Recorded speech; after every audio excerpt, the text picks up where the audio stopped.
Good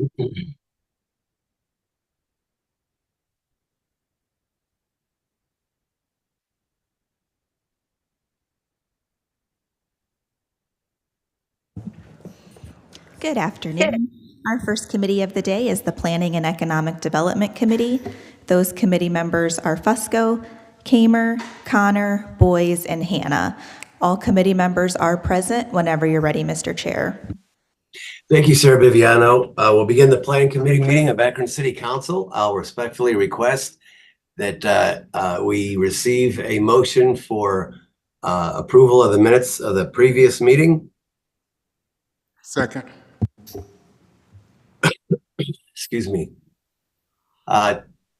Did we get the motion in the second? Yes, we did. Okay, thank you. All those in favor signify by saying aye. Aye.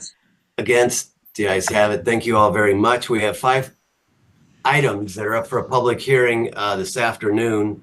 The procedures will be that we will ask the planning department to provide for us a description of the public hearing and what the notice is. Afterwards, what we'll then do is swear in any individuals that wish to speak before the committee today. We'll ask that you keep your comments concise, and however, we do want to hear it from everyone. Everyone will be sworn in. After that, we'll then open it up to the committee for questions. Following that, we'll open up to council, close the public hearing, and we'll repeat the process this afternoon at 5 o'clock, in which the only difference is the committee will then make a recommendation to all of council, either in favor, against, or to table an item. Those are the the procedures. The first time that's up for a public hearing, Sarah Viviano, would you please read that in for us? Thank you. Sure. The first item is an ordinance approving the 2024 Consolidated Plan Annual Action Plan, including applications and certifications for the Community Development Block Grant, the Home Investment Partnership, and Emergency Solutions Grant Programs, authorizing the Director of Planning and Urban Development to enter into all necessary contracts for the operation and term of the programs and declaring an emergency. Yes, thank you, Sarah. I believe it's Helen Tomic at the microphone, I believe, who will give us our description here. Please, Ms. Tomic. Yes, good afternoon, committee chair, committee members. The City of Akron's 2024 Annual Consolidated Plan prioritizes the budget for the expenditure of HUD dollars, including Community Development Block Grant Funds, Home Investment Partnership Funds, and the Emergency Solutions Grant Program. The goals of the program are to assist primarily low and moderate income persons, to improve existing housing conditions, to develop affordable housing, and to expand economic opportunities and to aid homelessness. The city in 2024 is budgeting approximately $8.5 million. This includes $5.8 million of Community Development Block Grant Funds, which is a decrease of 2.6% from 2023. $1.4 million of home funds, which is a 14.9% decrease from 2023 funds, and $527,000 of Emergency Solutions Grant Program, representing approximately a 0.2% decrease from 2023. We are also budgeting approximately $725,000 of program income that primarily alludes to loans that we've issued in the past 20 or 30 years for different projects. We expect payment of some of those loans of approximately $725,000. So the 2024 plan has among its recommendations the following initiatives: continuing the Akron Housing Program in conjunction with the lead program and the roofing program, continuing new housing construction, improvements to parks, supporting emerging CDCs or community development corporations, supporting the minor home repair program, assistance to local emergency and transitional shelters, ongoing support of the community services program, and supporting the Great Streets program. The consolidated strategy includes a narrative describing these programs that will be submitted to HUD. This is a one-year budget, and the application is due to HUD on August 16th. We respectfully request this item to be placed on the consent agenda. Thank you. Thank you, Helen Tomic. Sarah, would you please swear in any individuals that wish to testify before the committee today? Thank you. Yes, if you're here to testify for this public hearing, could you please stand and raise your right hand? Do you swear or affirm that the testimony you give will be the truth? If so, please say, "I do." I do. Thank you. Thank you. We'll now open up the public hearing.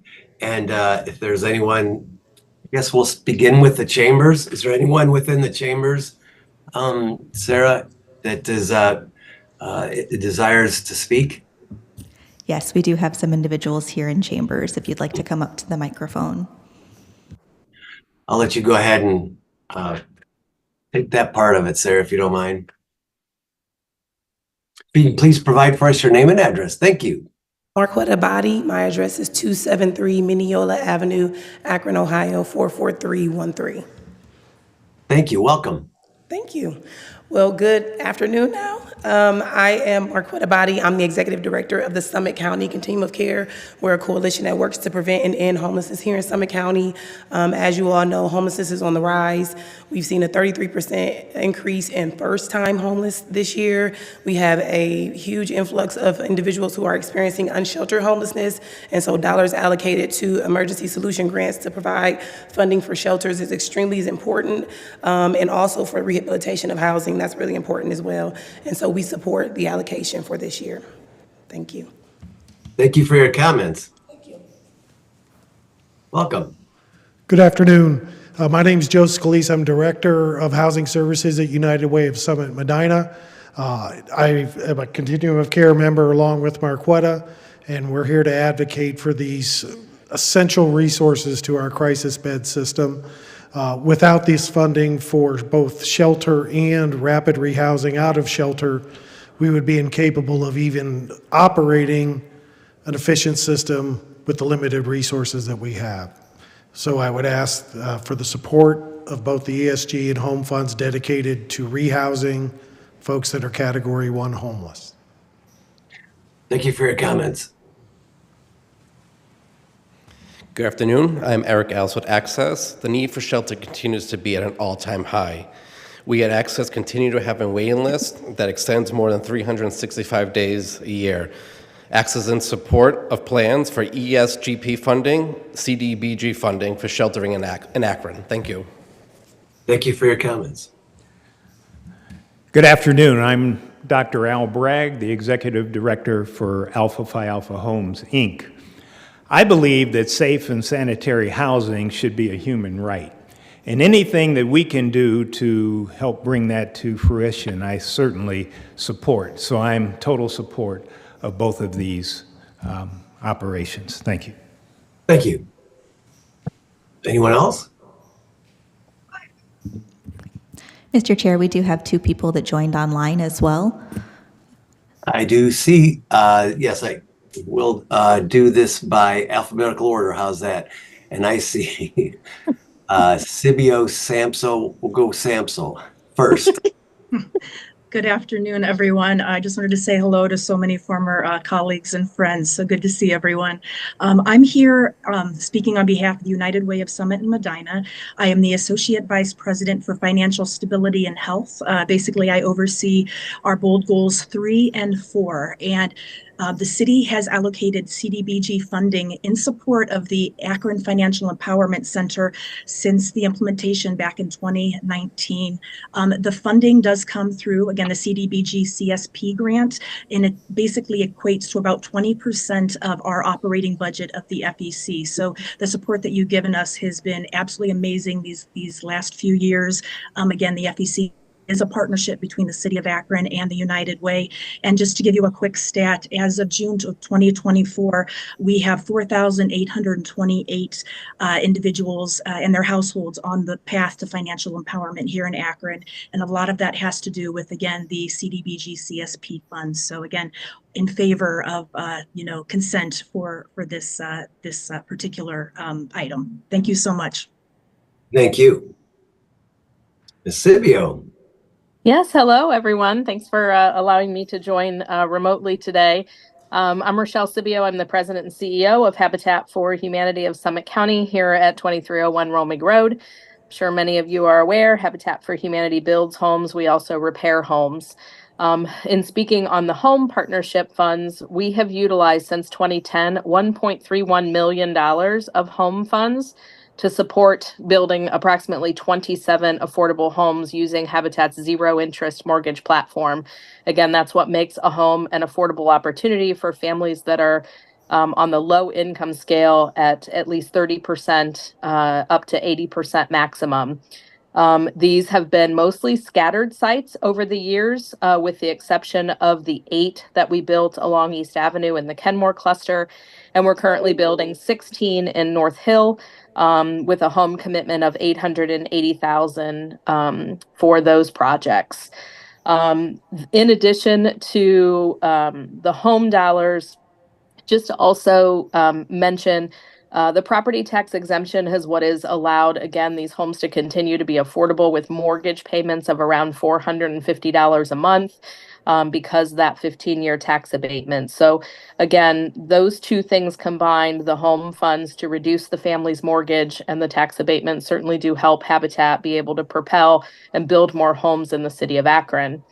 Habitat has also received CDBG funding through the CDC program, and the support of both us being able to do home repairs and improve neighborhoods, as well as funds through the CDC grants to improve parks like Boss Park. We have had this longtime partnership with the city. We've been a part of the consolidated plan. I've been here, I'm going into my 19th year, and I know Linda Moby, and you're going to say there is no way I've been here 19 years, but I sure have. And I also thought I would mention it was nice to see United Way speaking today. So we have a lot of overlapping in projects. So Habitat is working on a newly created program called Pathways to Homeownership. It is a partnership with United Way and the Financial Empowerment Center, where we can loan individuals who are just beyond our debt to income ratio, who have some outstanding debt that we can help them pay off. And we work with the Financial Empowerment Center to help that individual connect with those creditors and get those debts paid off.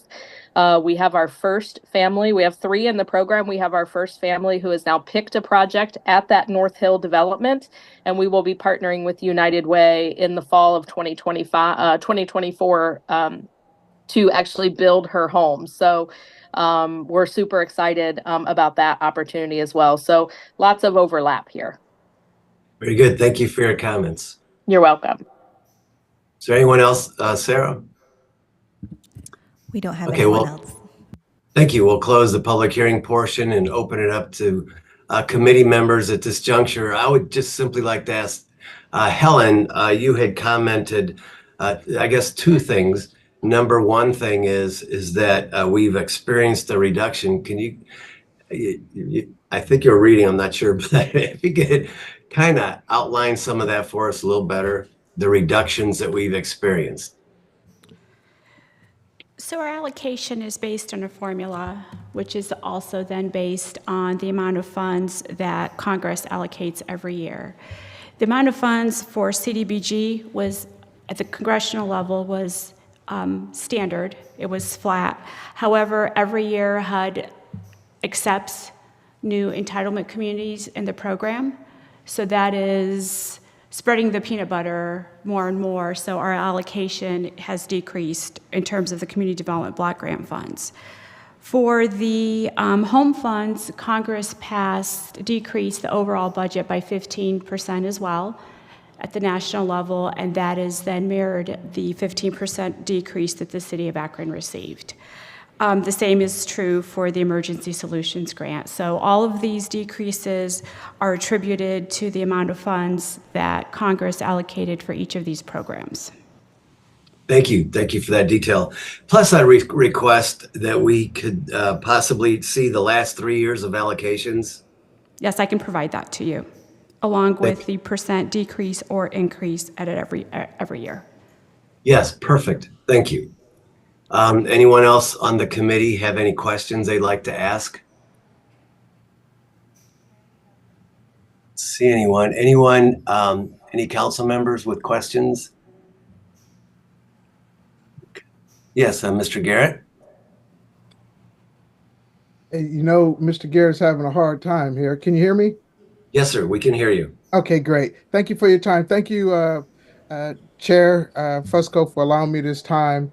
Uh, for the last few Mondays, I've been meeting with organizations in reference to the homelessness situation in the city. And we've had a chance to visit a few of the encampments and places like that. My concern is we have a shelter that we utilize for the winter months for individuals. My concern or question would be, how are we able to use that same facility to help clean up some of the homelessness situations that we have in our city to allocate possibly funding for that particular facility to make it a year-round facility? How do we address something like that? That would be to Ms. Helen. So every Yes. year we issue a request for proposals. So we can certainly include that organization. I don't know who you're I'm not familiar with the agency that you're referring to. The other concern is, especially with the Emergency Solutions Grant Program. So we used to receive about $250,000 going back before the foreclosure crisis. During the foreclosure crisis, Congress passed the HEARTH Act, and I don't remember what that stands for, but that doubled our allocation from $250,000 to $520-ish thousand. However, there is a caveat to that. Any amount of funding requests that is over that $250,000 threshold has to be allocated to rapid rehousing and or homeless prevention programs. We cannot use that increase to provide additional emergency shelters. So we have to be very careful with the limited resources that we have, how those funds are allocated. We just completed our request for proposals for 2024, but we can certainly talk and look at increasing or sending out the request for proposals for 2025 to include other organizations. Thank you so much. Thank you. Further questions or comments from anyone? Very good. Thank you all for attending. And again, we will conduct a public hearing at 5 o'clock today in which the committee will make a recommendation to all of council. Thanks again for attending. Appreciate your comments. Thank you. Thank you. Item number 2, Sarah Biviano, please. Item number 2 is an ordinance amending or supplementing Title 15, Chapter 153 Zoning Code, Article 1, General Provisions, Section 153.140 Definitions, and Article 14, Conditional Uses, Section 153.464 Uses Permitted as Conditional Uses, and Section 153.476 Special Standards Applicable to Specific Conditional Uses to add a definition of and development requirements for vape shops and declaring an emergency. Thank you. Mr. Antonucci, a report, please. Yes, thank you, Mr. Chairman, committee members. The City of Akron is proposing to amend the zoning code to regulate vape shops to be allowed only as a conditional use with spacing requirements. In the last 10 years, vaping has proliferated throughout the country. Sold initially as a means of quitting smoking, it's become popular with the public. Unfortunately, the result of this is that there has been a marked increase in vape shops selling alternative nicotine products throughout the country, and Akron is no different. In other cities across Ohio, a blanket ban on all flavored vapes has been sought. The City of Akron does not desire a total ban on vape shops, but simply wishes to reduce the number of stores clustering near one another. Objectives of the Land Use and Development Guide Plan include providing well-planned, designed, and located business areas in sufficient size and at locations to service the needs of the population, developing retail areas in such a manner that they do not harm adjacent residential areas, and discouraging the overdevelopment of retail activities that lead to retail blight. A healthy retail district benefits from a mix of uses and can suffer from retail blight if only a few indistinguishable stores are present. The overabundance and concentration of vape shops has the potential to create pockets of blight, prevent higher and better usage, and create disinvestment by other local retailers. As such, all new vape shops must be in a district allowing retail uses and receive conditional use approval. Furthermore, vape shops would be required to have a 2,500-foot minimum spacing distance between them. And planning staff and planning commission recommend approval of this text change. Thank you.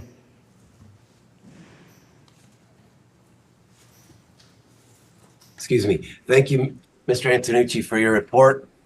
I'd like to ask Ms. Biviano to please swear in any individuals who wish to testify.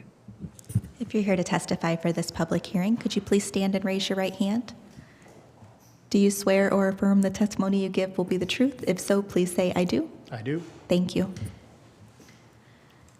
We do not have any speakers in the audience here in chambers, Mr. Chair. Okay, thank you very much for that. However, though, so our attorneys are happy, we will open up the public hearing and ask for any comments, any comments, any comments. We'll now close the public hearing and open up to any committee members who may have questions or comments. Referencing item number 2, any questions or comments? Mr. Antonucci, I assume this is akin to the ordinance that we had passed referencing the dollar stores, et cetera?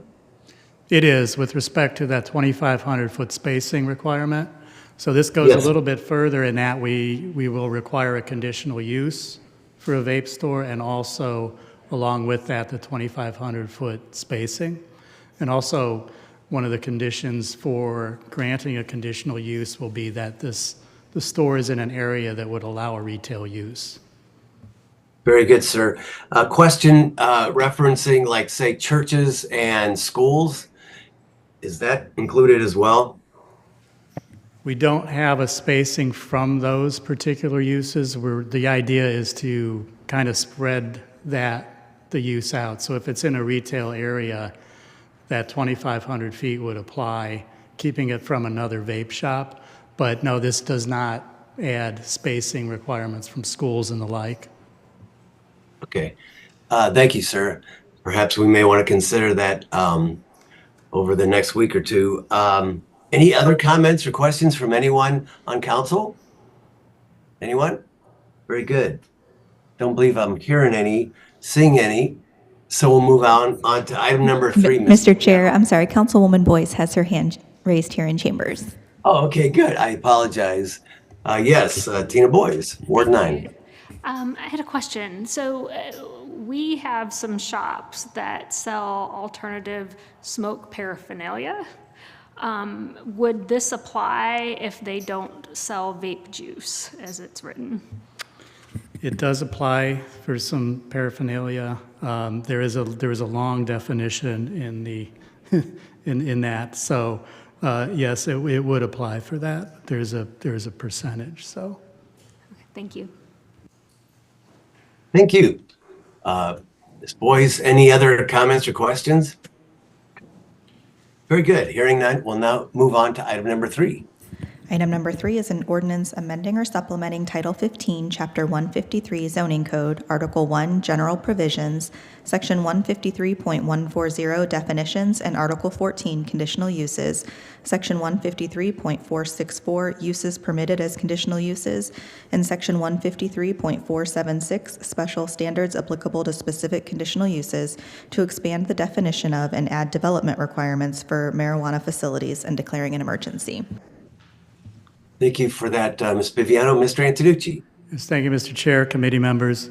On November 7th, 2023, Ohioans voted to legalize adult use cannabis. On June 7th, 2024, the State of Ohio Division of Cannabis Control, or DCC, began accepting applications for dual use licenses for non-medical marijuana cultivation, processing, testing, and dispensing from applicants that already have a medical marijuana certificate of operation. Akron has 3 conditionally approved medical marijuana cultivation or processing facilities and 4 medical marijuana dispensaries in operation.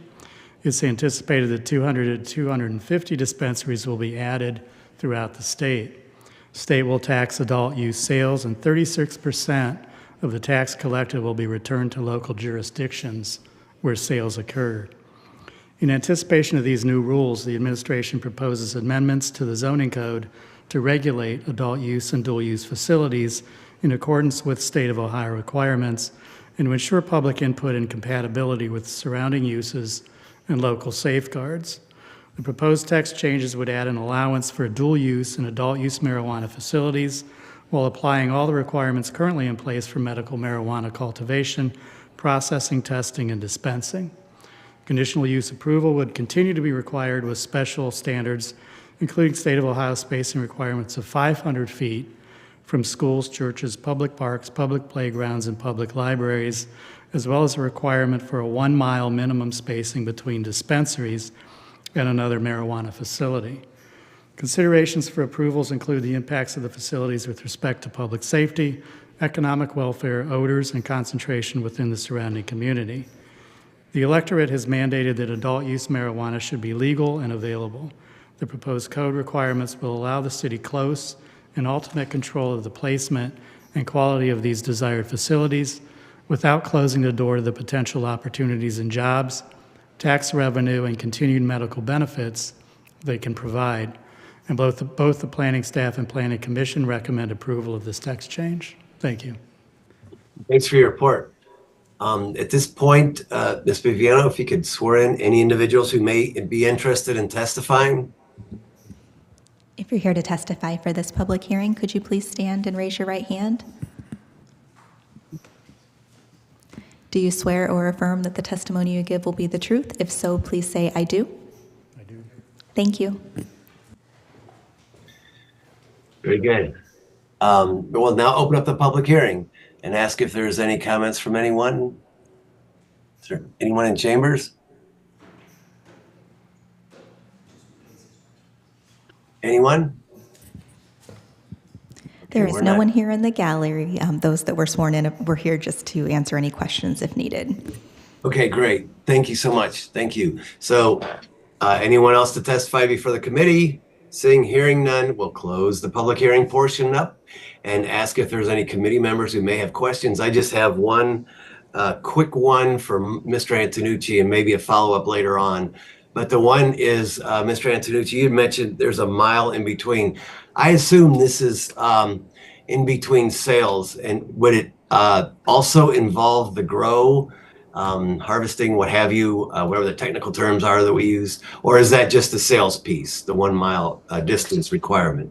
It is the sales piece, the dispensing. Okay. That's required to be 1 mile from another facility. That's what I kind of assumed and figured, and that's what I read. Okay, good. Any committee members have any questions? Anyone? I do see Linda Mobian's hand up. Ms. Mobian. Thank you, Mr. Chair. Mr. Antonucci, I didn't follow all of the restrictions, but when we put the medicinal marijuana facilities in place, we were intentional about putting them like on the periphery of the city, away from residential areas and some other facilities. And I have been reading about these other vendors who are, going up in downtown Cleveland and Northfield and all of that. Are we still planning to keep the new ones or the expanded ones outside of the residential areas? And I know you talked about schools and other facilities. Are we still trying to be intentional about keeping them around the periphery as opposed to in residential areas? Yes, we still have the requirement that they're at least they're at least 500 feet from a school and those kind of uses, schools, parks, churches, those things that the state actually requires as well. But then also we do say that they cannot be in residentially zoned areas. So similar to what we do for medical marijuana, we would do for the adult use at this point. So it really just sort of mirrors what we're doing with the medical. So Mobian, I believe you're muted still. Thank you, I'm sorry. I'm just curious, will we be getting, or we don't know yet, any new vendors or people that are getting licenses for the recreational? Or do we know if people are just going for that independent of the medicinal? Well, we do expect that the cultivators and processors of the medical will be going to dual use, which means that they'll be growing marijuana for medical and adult use. So they call it dual use. So we do anticipate that that will be happening. But we don't think we'll get new facilities, just the ones that are currently operating may expand their licenses. Well, we may be getting some new dispensaries. Okay. Those will need conditional use approval, and they will need to be at 1 mile from another dispensary or another cultivator or processor. Can we That's limit going to the kind of number? minimize the number that we'll get, just that spacing, but we could get more dispensaries. Okay, I was just wondering, can we put a limit on how many? Well, again, it's going to be a conditional use, so, it will be Okay. up to city council. Okay, thank you very much. Thank you. Good questions. Any other questions or comments from anyone? Anyone else? Okay, great. We'll now move on to the next item, which I believe is 87 West Linwood. Yes, number 4 is an ordinance authorizing a conditional use to retain an oversized accessory structure at 87 West Linwood Avenue and declaring an emergency. Thank you, Ms. Viviano. Mr. Antonucci? Yes, thank you, Mr. Chairman, committee members. Benjamin Parker is requesting permission to retain an oversized garage that had been partially built on his property. Based on the lot size, the largest accessory structure allowed on this property is 672 square feet. However, the petitioner's garage contains 912 square feet of area. The property contains a 2-story dwelling with a front-facing attached garage. The detached garage in the backyard measures 24 feet by 38 feet with a 12-foot peak height and is 22 feet from the rear of this house. Building materials consist of vertical metal siding with a low-pitched metal gable roof. Petitioner stated that the gutters for the garage will be attached to the runoff drains for the house, and submitted site plans show access to the garage would be on the north elevation. Due to the placement of the dwelling on the lot, the insufficient side yard width prohibits vehicular access to the rear yard. This neighborhood has been prone to flooding, and the city of Akron acquired the 2 properties to the west in 2022 via a mitigation grant from FEMA and raised the houses in 2023. The petitioner is using the city-owned property to the west to access the rear of this property. Since there are deed restrictions on the property regarding development, the petitioner will need to negotiate an access-only easement with the city. While the detached garage is oversized, the property still contains an ample rear yard. This section of Firestone Park is abutted by wetlands to the north and west, and there are no dwellings to the west of the petitioner along the north side of West Linwood. To prevent further overdevelopment and lessen any intrusion upon abutting properties to the south, no structures can be erected nor parking of any type of motorized or non-motorized vehicle can be allowed within the easement area to the west. And with those conditions, the planning staff and planning commission recommend approval. Thank you. Thank you for your report, Mr. Antonucci. Ms. Viviano, will you please swear in any individuals that wish to testify before the committee? If you're here for this public hearing, could you please stand and raise your right hand? Do you swear or affirm that the testimony you give will be the truth? If so, please say, "I do." I do. Thank you. You may approach the podium, sir. Yes, thank you. We'll now open up the public hearing portion and ask if there's anyone here wishing to testify before the committee. If you could please provide first your name and address. Thank you and welcome. I appreciate your time today. My name is Benjamin Parker. I'm the owner at 87 West Linwood. Everything he said is correct. We plan on hooking the gutters up to the downspouts and all that. We plan on getting a hold of the building department and going through all that. However, the building is halfway constructed already.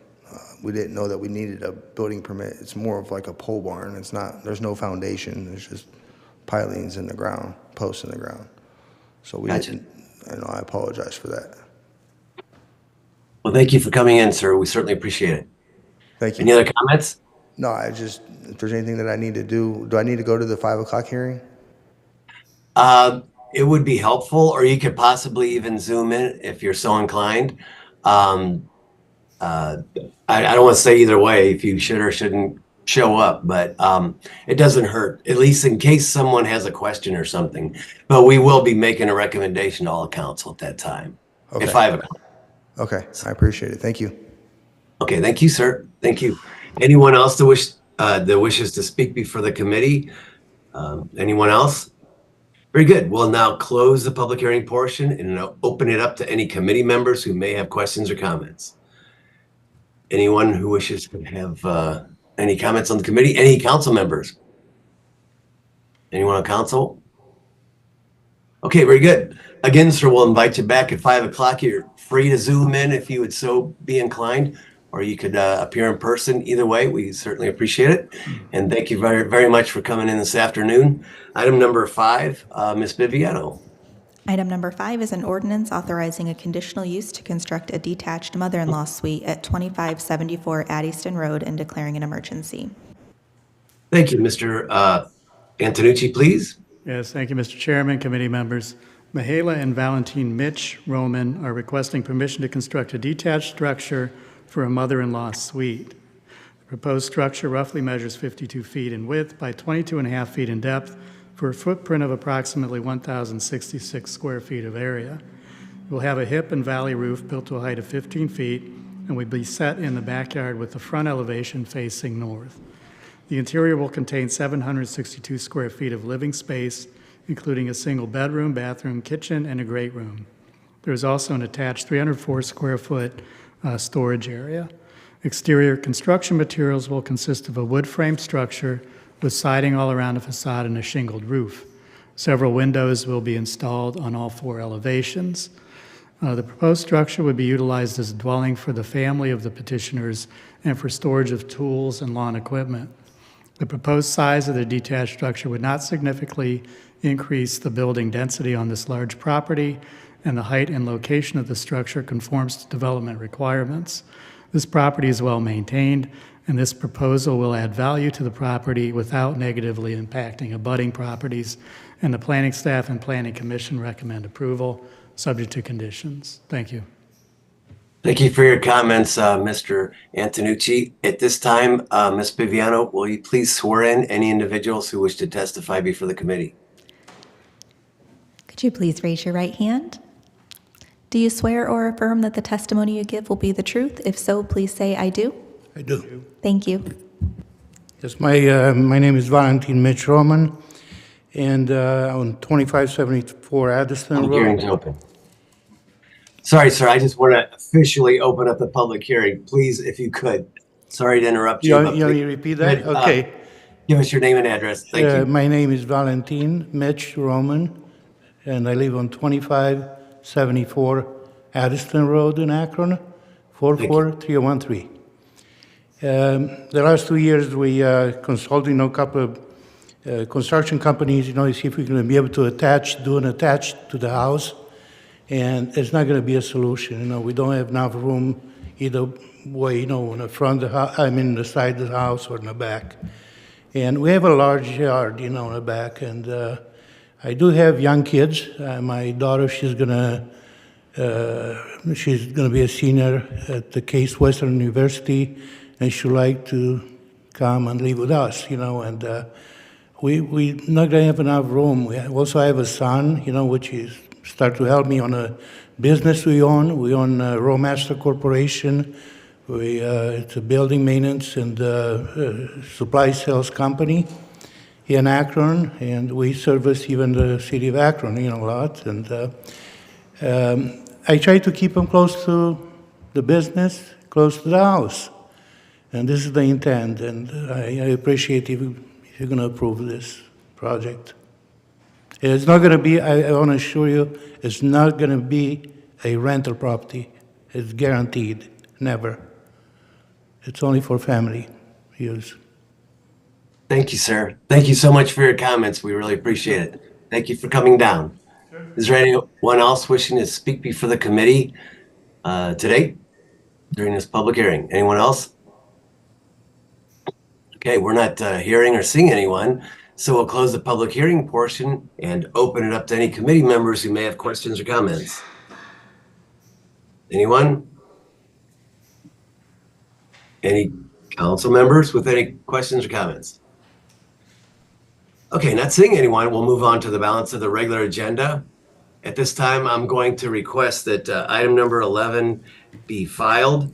I believe this is the conditional use request that we had time on 6 through and including 10. 11 is what I'm talking about now. This is the conditional use request, I believe, for the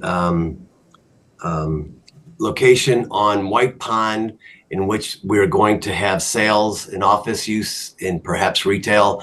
I understand the petitioner has withdrawn that, so I'm going to make a recommendation that we file this. All those in favor of filing signify by saying aye. Aye. Against? Very good. We'll take time on 12 through and including 24, and then we will file item number 25. I believe that's the petition, and we'll file that as well. All those in favor of filing signify by saying aye. Aye. Against? Hearing none, we'll file that as well, and then we'll take time on the balance of the agenda, short of any questions or comments, and move into the new list of legislation. Item number 1, Ms. Viviano, please. Item number 1 is an ordinance authorizing the mayor or his designee to enter into a loan agreement or agreements with the Northeast Ohio area-wide coordinating agencies, Vibrant NEO Brownfields Revolving Loan Fund, for asbestos abatement at 1200 Firestone Parkway, authorizing payment therefore and declaring an emergency. Thank you. Is there someone here wishing to speak on this? I do see, I believe, Susie Graham Moore. Yes, good afternoon. Thank you so much, Committee Chair and members of the committee. This will allow for the City of Akron to go into a 0% loan with NOACA for funds to assist with asbestos removal from the 1200 South Firestone Boulevard location. So our goal is to eventually abate all of the asbestos within the structure so that it can be best positioned for reuse or demolition, and this will allow us to start on our way. The current estimate is for $3.5 million for that removal. So this loan will also allow us to use it as matching funds to assist the city in pursuing additional funds from the Ohio Department of Development. Thank you. Thank you for your report. Any questions from any committee members at this time and/or council members at this time? Is there a timeline on this? Consent agenda would be appropriate. Thank you so much. Okay, thank you so much. This is $500,000 stacking to the eventual cost of 3.5. Is that what you said? I'm sorry. Correct. If we were to remove the asbestos from the entire structure, it is currently estimated at $3.5 million. And this is the Brownfield Revolving Loan Fund. Gotcha. Okay, very good. Ohio Department, ODOT, Ohio Department of Development's Building Demolition Site Revitalization Program sounds perfect. Good. Yeah, I would say this is there a recommendation for consent agenda? Second. Very good. All those in favor signify by saying aye. Aye. Against? Very good. The ayes have it. Item number 2. Item number 2 is an ordinance authorizing the mayor or his designee to enter into a lease agreement with the Legal Defender's Office of Summit County, Ohio, Inc. for lease of approximately 1,246 square feet of office property at the Akron Municipal Court Building, Oliver Okasik Building, and declaring an emergency. Thank you for that report. Is there someone here wishing to speak on this? Deb Matz, I believe. Here I am. Good afternoon. Thank you. So the Legal Defender's Office obviously provides services for indigent defendants in Akron Municipal Court. When we renovated the Okasik building, it became apparent that it would be convenient for them to actually have an office space in the Okasik building. They kind of had space over at the Stubbs building, but it was kind of catch as catch can. So this enables them to better serve their clients. The amount of square feet is 1,246 square feet, is a 10-year lease with an annual rent of $23,456. That rent will escalate every other year beginning in 2026 at the amount of 3% per year. And I'm happy to answer any questions. Thank you. First, we'll open up to the committee. However, I would like to start. It's about 18, 19 bucks a square foot. Is that similar to other rentals within the building or other leases? Yes. No? Okay. Yes. Is this, okay, very good. Are they asked to pay a portion of the utilities on this? No. The city pays the utilities. Okay, so this is a net lease? Yes. And that's all we're getting is just that 18, 19 bucks a square foot, and that's it? Yes.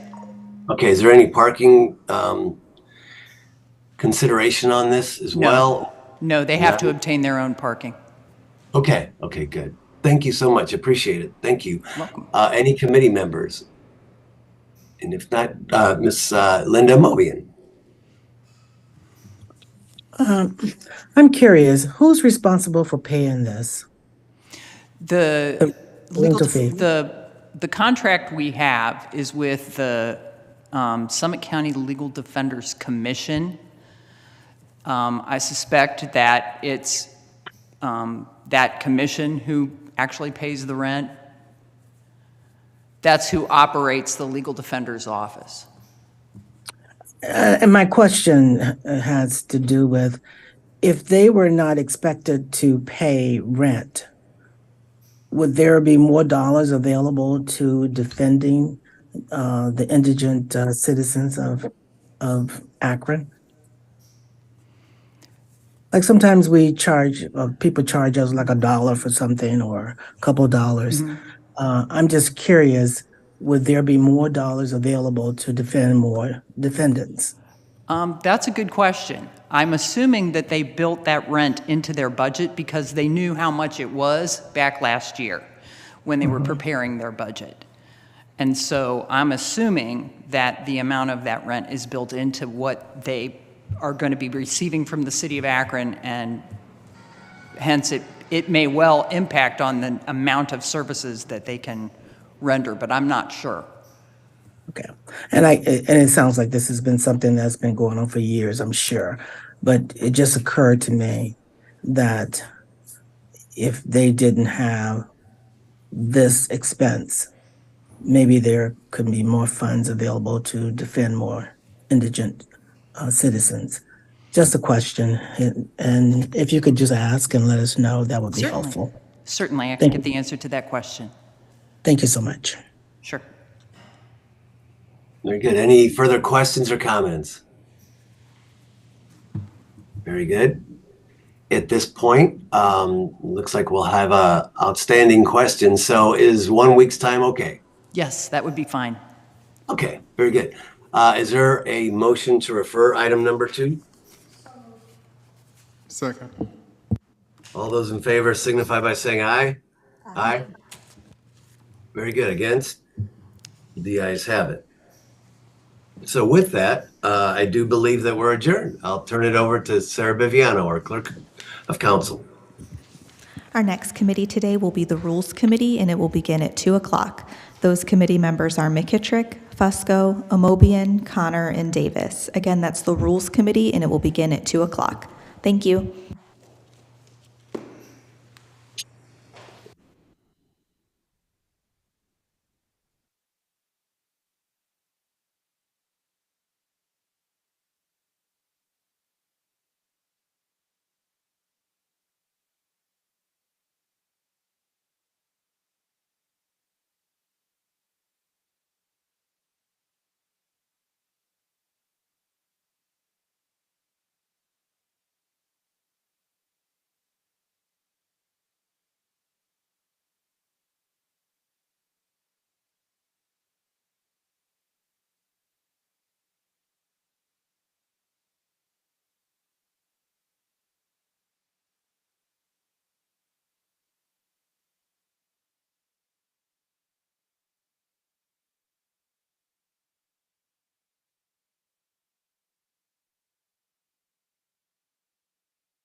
Everybody's at home today, huh? I see you, Brad. Sarah, Sarah, are we just one of those days. Yes, it's 2 o'clock. And our next committee of the day is the Rules Committee. Again, those committee members are McKittrick, Fusco, Amobian, Connor, and Davis. We do have all committee members present. Looks like Councilwoman Davis has joined us and just has not connected to video yet. Whenever you're ready to begin, Mr. Chair. Thanks, Sarah. I'd like to call the Rules Committee to order, and we have previous minutes to approve. If I could get a motion and a second. So move. Second. All in favor? Aye. Any opposed? Okay, we have one piece coming before us from the regular agenda from last week. We'll have a presentation today in regard to the ordinance authorizing and directing the submission to the electors of the city of Akron a proposal to amend section 68, 70, 105, and 106 of the charter of the city of Akron to permit the consideration and hiring of both internal and external candidates for the positions of police chief, fire chief, and their respective deputy chief positions, subject to eligibility qualifications set by the city's Director of Human Resources in order to provide authority for the city to consider a broad and diverse candidate pool for key leadership positions with the Akron Police and Fire Departments, designating the positions of police chief and fire chief as members of the unclassified civil service, clarifying whenever practicable, vacancies in the classified civil service shall be filled by promotion to be voted upon at the next regularly scheduled general municipal election to be held on November 5th, 2024, and declaring an emergency. Today, we're going to have a presentation. I think that will start with Brian Angeloni and several other persons that were on the committee reviewing this. And if folks have questions as it goes along, I think they'd like to go ahead and complete their presentation first. And if you could just jot down notes as to who you'd like, what questions you have later, and who you'd like to ask that of, I'd greatly appreciate it. And I'll turn it over to you, Mr. Angeloni. Thank you, Mr. Chairman. If I may just introduce quickly, just wanted to extend a thanks to you and to the committee members for having us introduce last week and then present this week. I wanted to introduce the advisory committee members we have with us today. In front of you, you have Heather Pollock, Representative Sims, and Senator Sykes. Community member Willis Sykes, the other committee member, will be joining us shortly. She's driving in. She was delayed at work, and so I know she'll be, we have a chair holding for her, and we'll tag her in at the end of the presentation. As we begin, we also wanted to recognize the members of council who are with us today, who also served on the advisory team. So President Somerville, yourself, Chairperson McKittrick, also Councilwoman Amobian and Councilman Garrett, and thank you all for your participation in the process of this evaluation of the charter amendment. Back in 2024, when the mayor first took office, we held our most recent search for a chief of police.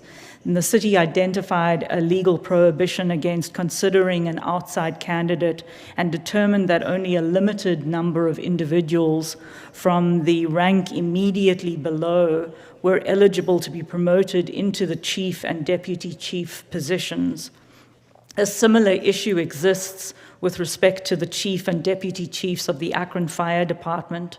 So in March, early March, when Mayor Malik announced the update to the police chief search that it would be switched to an internal-only search, he also announced that he would be seeking the creation of a charter amendment group to create clear authority for the city to consider a broad and diverse candidate pool for key leadership roles in the Akron Police Department and the Akron Fire Department.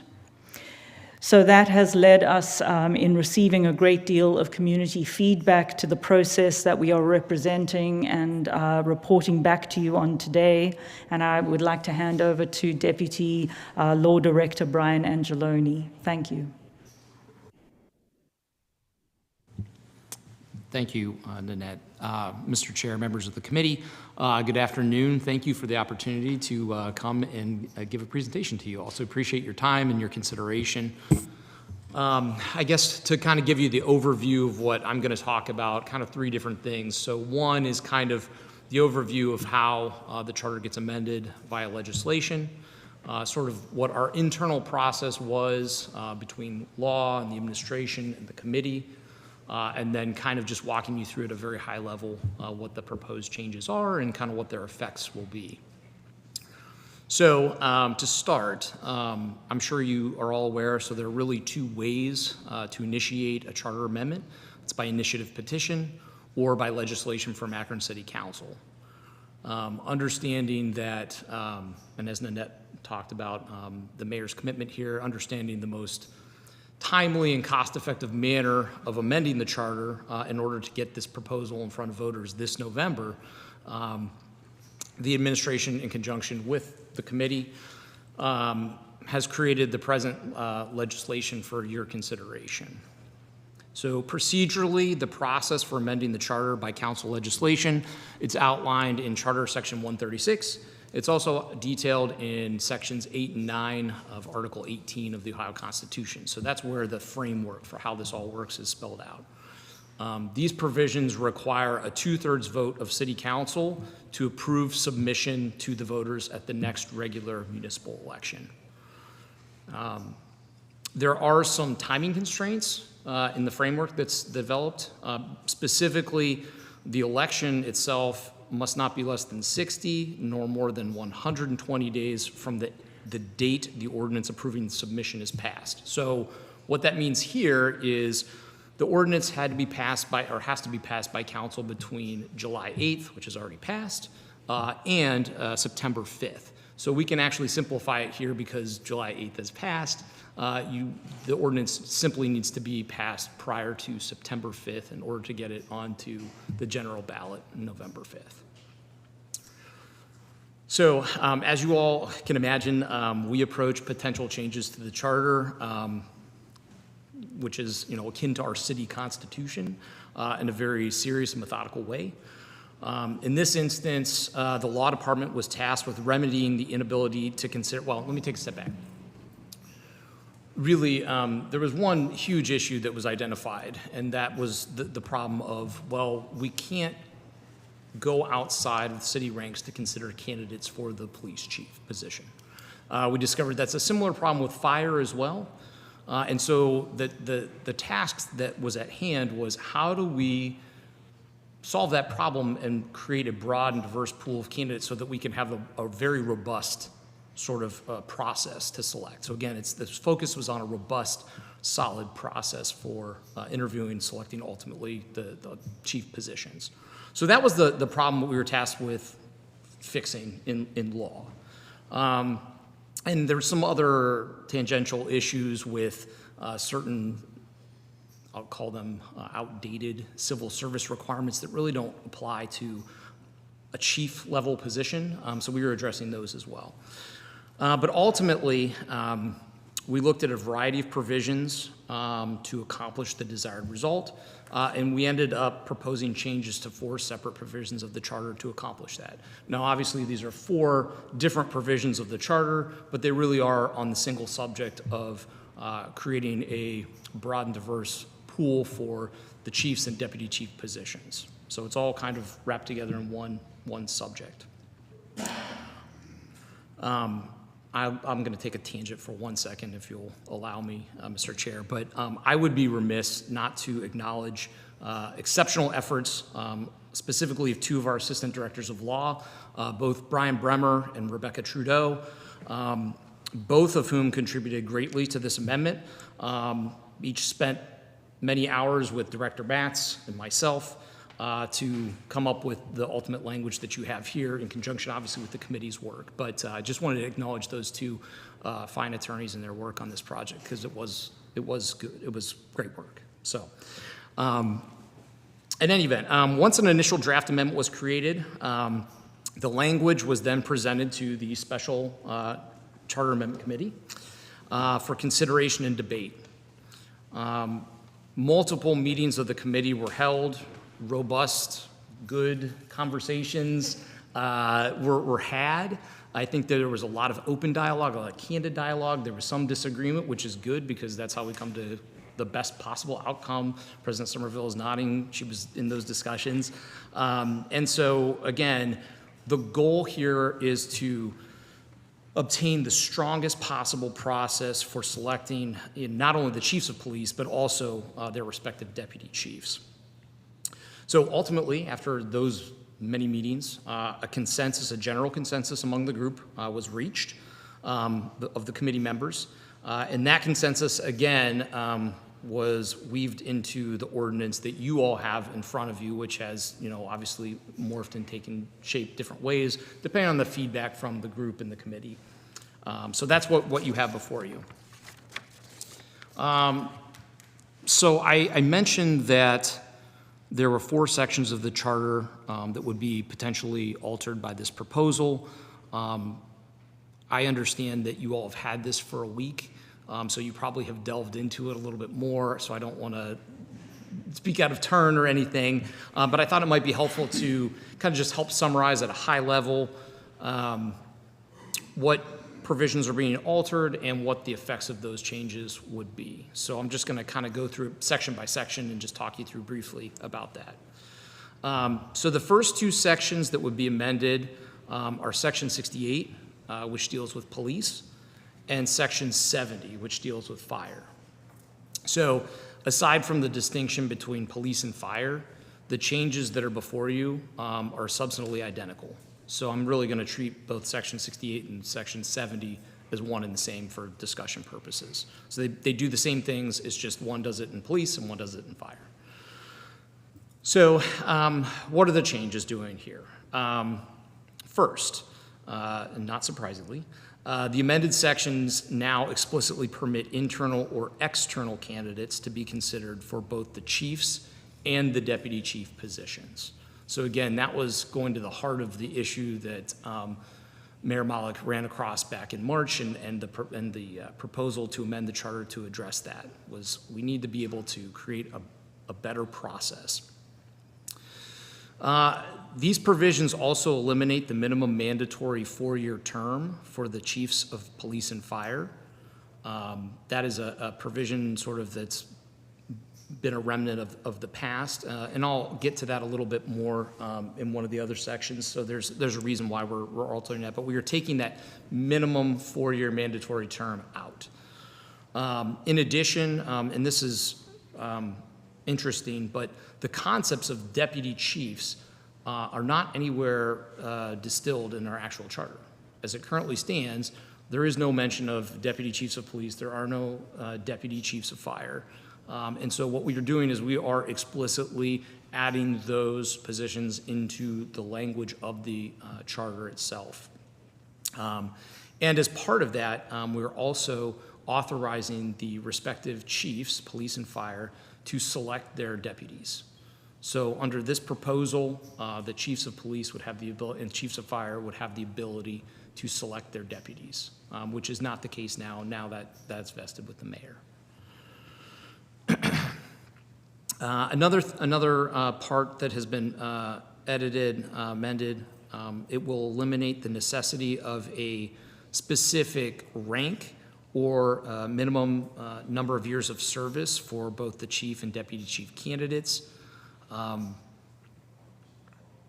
So the charter provision you'll see, it does specify that the director of HR is tasked with setting certain minimum qualifications. So again, the idea here is we're trying to keep the charter as open and as broad as possible in allowing for the most flexibility for robust candidate search, right?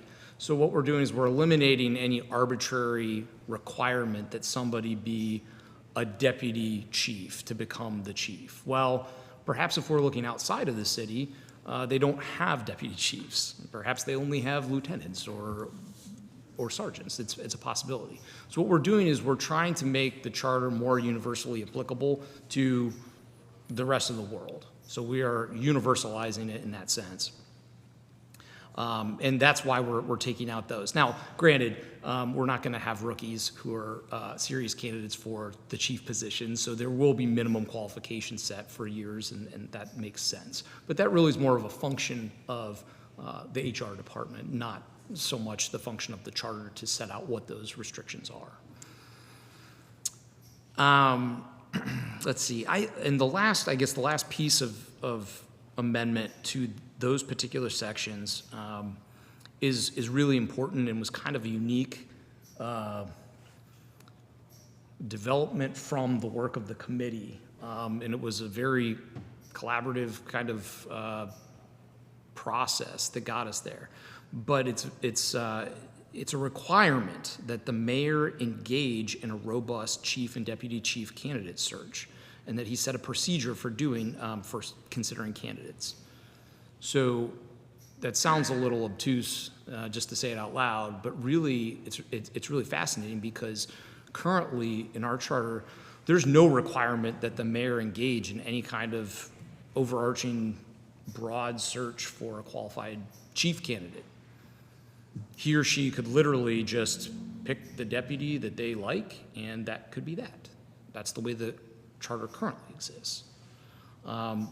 What we have done, what the committee has done here, is insert an actual requirement that the mayor engage in that robust search. So it's a way to actually hold the chief administrative officer responsible for conducting a broad and robust search. So that's section 68 and 70. We also have proposed changes to section 105. So 105, I don't know how familiar you all are with that section. It's kind of a not highly talked about section, but basically what it is a list. And it's a list of the unclassified civil servants of the city. If you're not on that list in section 105, you are a classified civil servant. The list contains positions that are, most of which are in the mayor's cabinet. So you're thinking about the directors, the deputy directors, things like that. And what we're doing here, the mayor had made a commitment, Mayor Malik had made a commitment to include both the police chief and the fire chief as members of his cabinet. He has done so. What we're doing is we're adding the police chief and the fire chief to that list of unclassified civil servants. So what that does is that puts them in parity with the rest of cabinet members in the sense that they serve at the pleasure of the mayor and his close-knit cabinet. So that's what we're doing there. We're actually making the chiefs unclassified. The deputy chiefs will remain classified civil servants. That will not change. So that is spelled out as well. Then the last provision that's being altered in this proposal is section 106. And that section pertains to the Department of Human Resources and kind of its policies and procedures. It's actually kind of a new provision. I believe it was initially passed in 2016. It was amended in 2020 as part of the charter review process. But what we found was that there were some ambiguities, at least, that talked about what I'll call antiquated, but that's my personal opinion. That's not necessarily the opinion of the administration. But it has things such as competitive requirements for competitive examination and eligibility lists, the creation of eligibility lists for positions. What we are doing in our amendment to 106 is we're clarifying that those very civil service-oriented things, competitive exams, eligibility lists, don't apply to these high-level positions as the chiefs and the deputy chiefs. They really aren't a low-level position that should be subject to something like that. I mean, we can think about, a 20-year person with expertise coming in to interview for a chief position, making them take a base civil service test. That doesn't make sense. So what we're doing is we're making it clear that those do not apply to these high-level positions, and that's in 106. So I guess with all of that said, I know that it sounds complex and it contains a lot of specifics, but I think that the reality is that the ordinance that is before this body is actually a little more straightforward than all of the nuance and complexity that was the framework here. It really is about certifying this proposal, which we're explaining today, certifying that to the voters to let them decide. So I think that that's really the crux of what this ordinance to you all is aimed at, is just certifying that proposal. So I'm sure you probably have questions because I've rambled on for a long time, but I'm going to kick it off in the meantime to my colleague, Willa Keith. Yeah. I used to remember how to do all this. Good afternoon, everybody. How are you doing today? I'm sorry for my tardiness. I'm going to read. I'm going to present. My name is Willa Keith. I proudly served nearly 18 years as an Akron police officer, the last 7 as sergeant assigned to patrol division, and then to the community relations unit in my last 5 years. In 2007, I was asked to join the mayor's office for community relations as the community liaison officer, retiring in 2019. In my capacities in both roles, I was able to partner with not only the administration, but also with local organizations, community leaders, and residents, and young and old, to implement and expand programming to help keep the city of Akron strong and viable.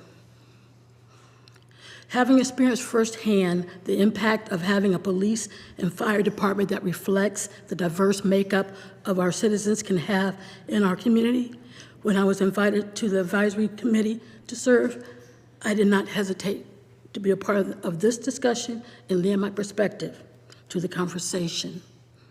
Our group met 4 times over 5 weeks and consisted of 4 city council members, representatives from the Black elected officials of Summit County, 2 members of the public, and 2 local representatives from the state. Our first meeting was a little bumpy, in my opinion, as we all tried to gain a better understanding of the task at hand. Many of us had questions such as, is this charter change necessary? How does it improve the quality of life for Akron citizens, and what this charter change can do and what it cannot do? Over the next 3 meetings, with differing opinions being respected, we were able to come together to present the proposed charter change that I support, and one that our citizens can respect and understand why it is needed. Why I support it. As a resident of Akron since 1969, I'm also a wife, mother, grandmother, Girl Scout leader, softball coach, as well as a staunch advocate for all things that make my city better. Over the last 2 months since being invited to lend my perspective regarding this change, I have been in conversations with my neighbors, family, friends, community leaders, in addition to my former and active Akron police officers about what this charter amendment change would mean. Although the majority of those I spoke with understood the need to bring more diversity into our command safety forces, they also felt that internal candidates who have worked our neighborhoods, understand the nuances that make Akron Akron, would be the best choice for these positions. However, after sharing the current demographics of the current pool of internal candidates for available command positions and how it would take 10 to 15 years to meet this objective for diversity using the present promotional system, most of them agreed that this charter change is needed. As for my colleagues in law enforcement, they feel that the morale of officers will suffer if this amendment is passed, and some choosing to leave the department or forego promotional opportunities, knowing that their years of dedicated service, hard work, and commitment to keeping Akron safe can be easily dismissed over an external candidate. While acknowledging that Diminished morale among officers is a real concern. We then discussed and agreed on a larger issue that needs to be addressed. How do we help change the current way we recruit, train, promote, and develop internal candidates to gain the diversity needed, as well as prepare them to lead our department? Having diversity within our police and fire forces not only matters, but it is a necessity to expand the pool of candidates if we are to fulfill our promise to truly protect and serve the citizens of Akron. We have spent thousands or even millions of dollars on a system that has not provided a diverse safety services forces to serve our community. It is past the time that we start working together towards this goal by updating the city charter and giving our citizens the representation for which they have been asking. Please support this request to amend the charter. Thank you.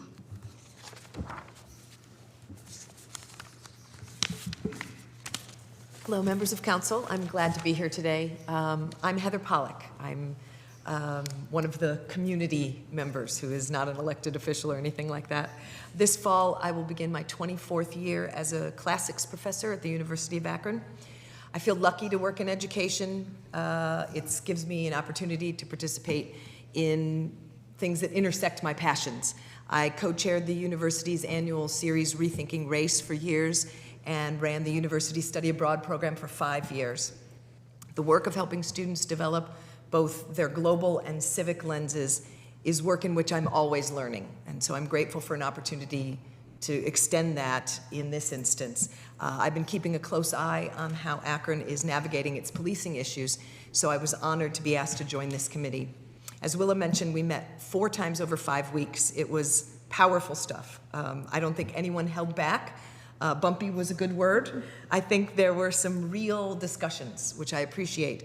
Authenticity matters a lot to me. I learned a lot about how a city is set up. I learned that the documents that help citizens empower ourselves can lose their meaning, can become outdated.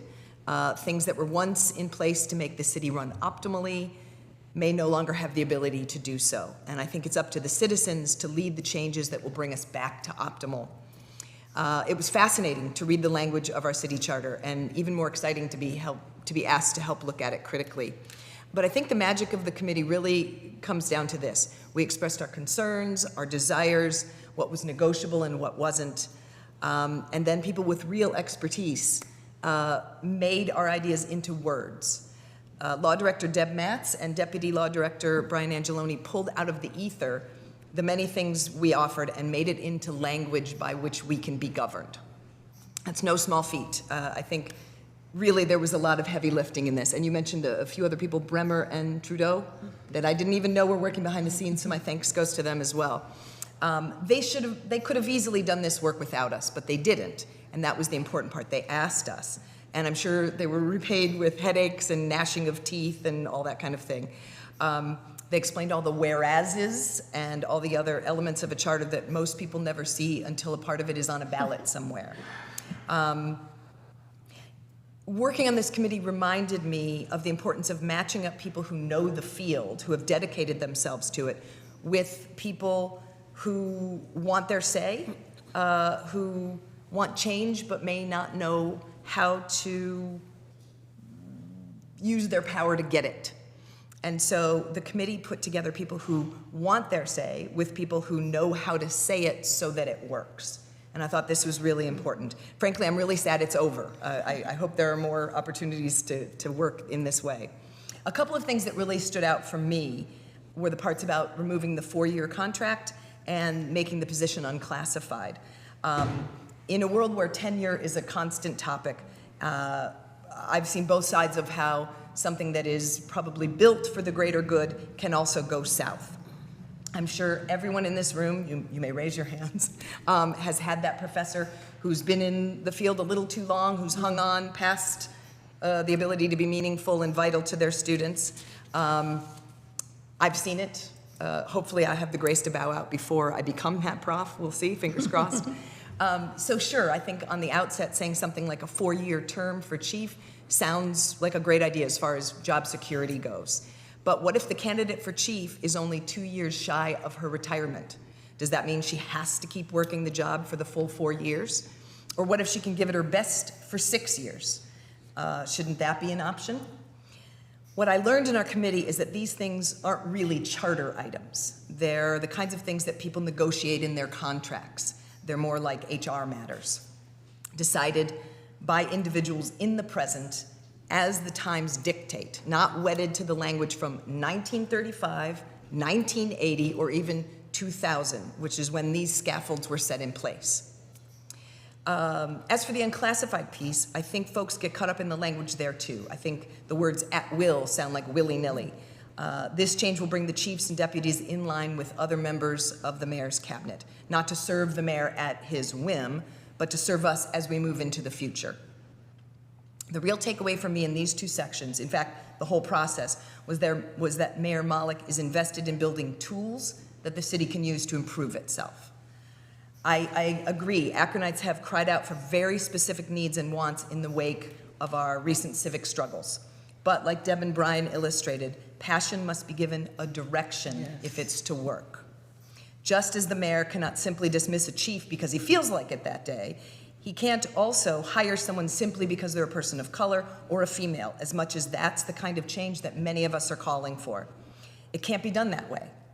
So making these changes to the charter allows not only for Mayor Malik to do better when it comes to hiring these positions, it will allow Akron to be free of the mold that has been in place here so long, tying subsequent mayors' hands.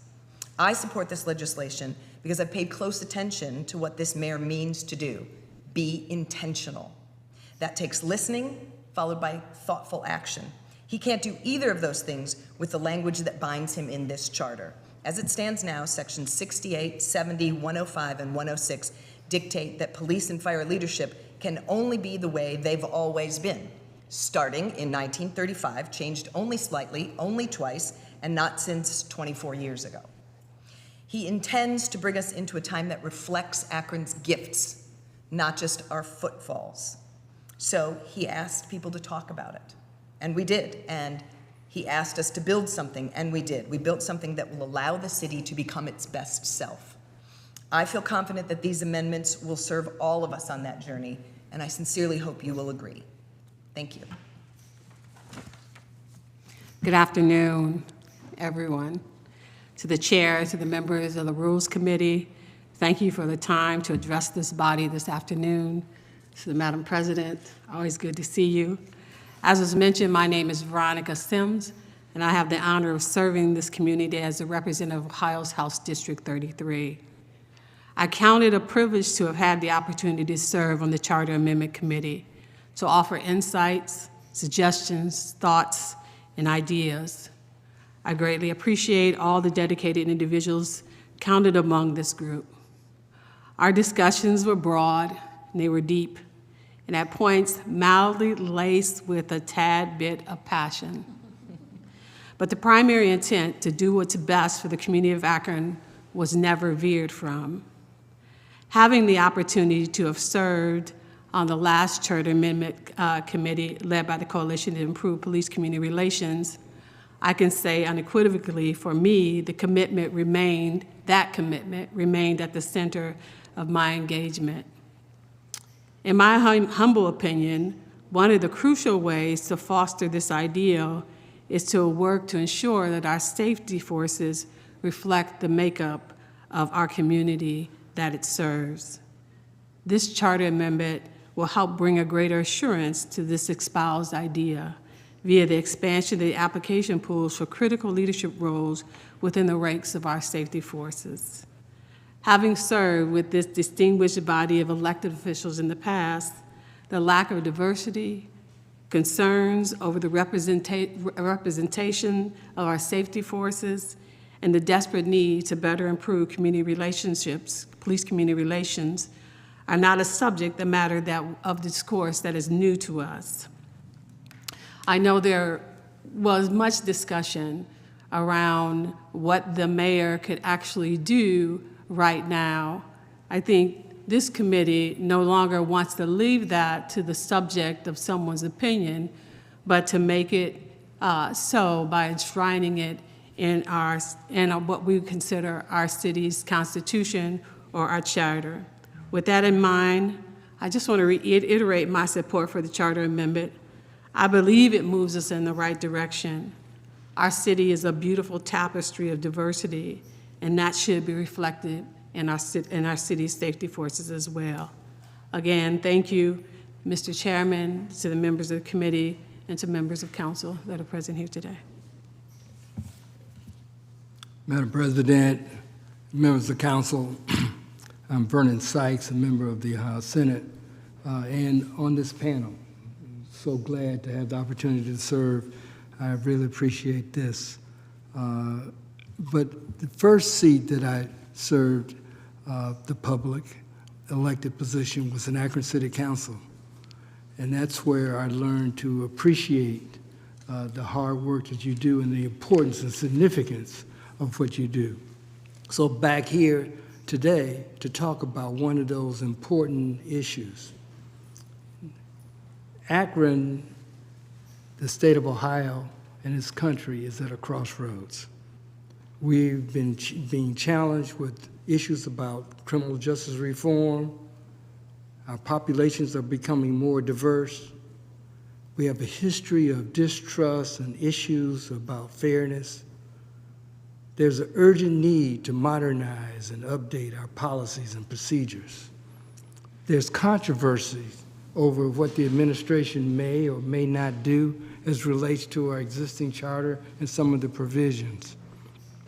And the mayor wants to make this clear, to provide some guidance, to make it easier to understand and to implement the policies and to understand what the goals and objectives are.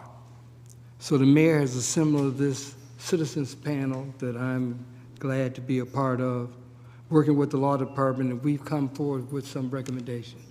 I'm not here to go over the details of that. My colleagues have amply provided the information, and you have the information before you.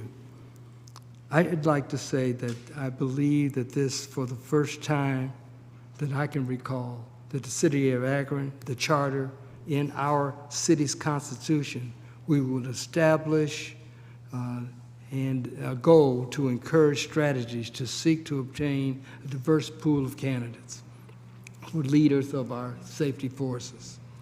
It is time, it is well beyond the time for us to update and modernize our charter to better reflect, to enable us to better serve the interests of the citizens of Akron. We're not asking for a guarantee. This is just the opportunity to seek to obtain a diverse pool. We're not asking for you to approve a policy. We're just asking you to allow the people, the citizens of Akron, to vote to determine if they would like to have a policy like this here in the city of Akron. So again, I'm not here to prolong the meeting. I'm here to help answer questions and to show support for this I think, thought out proposal that will advance and progress the citizens' interests in the city of Akron.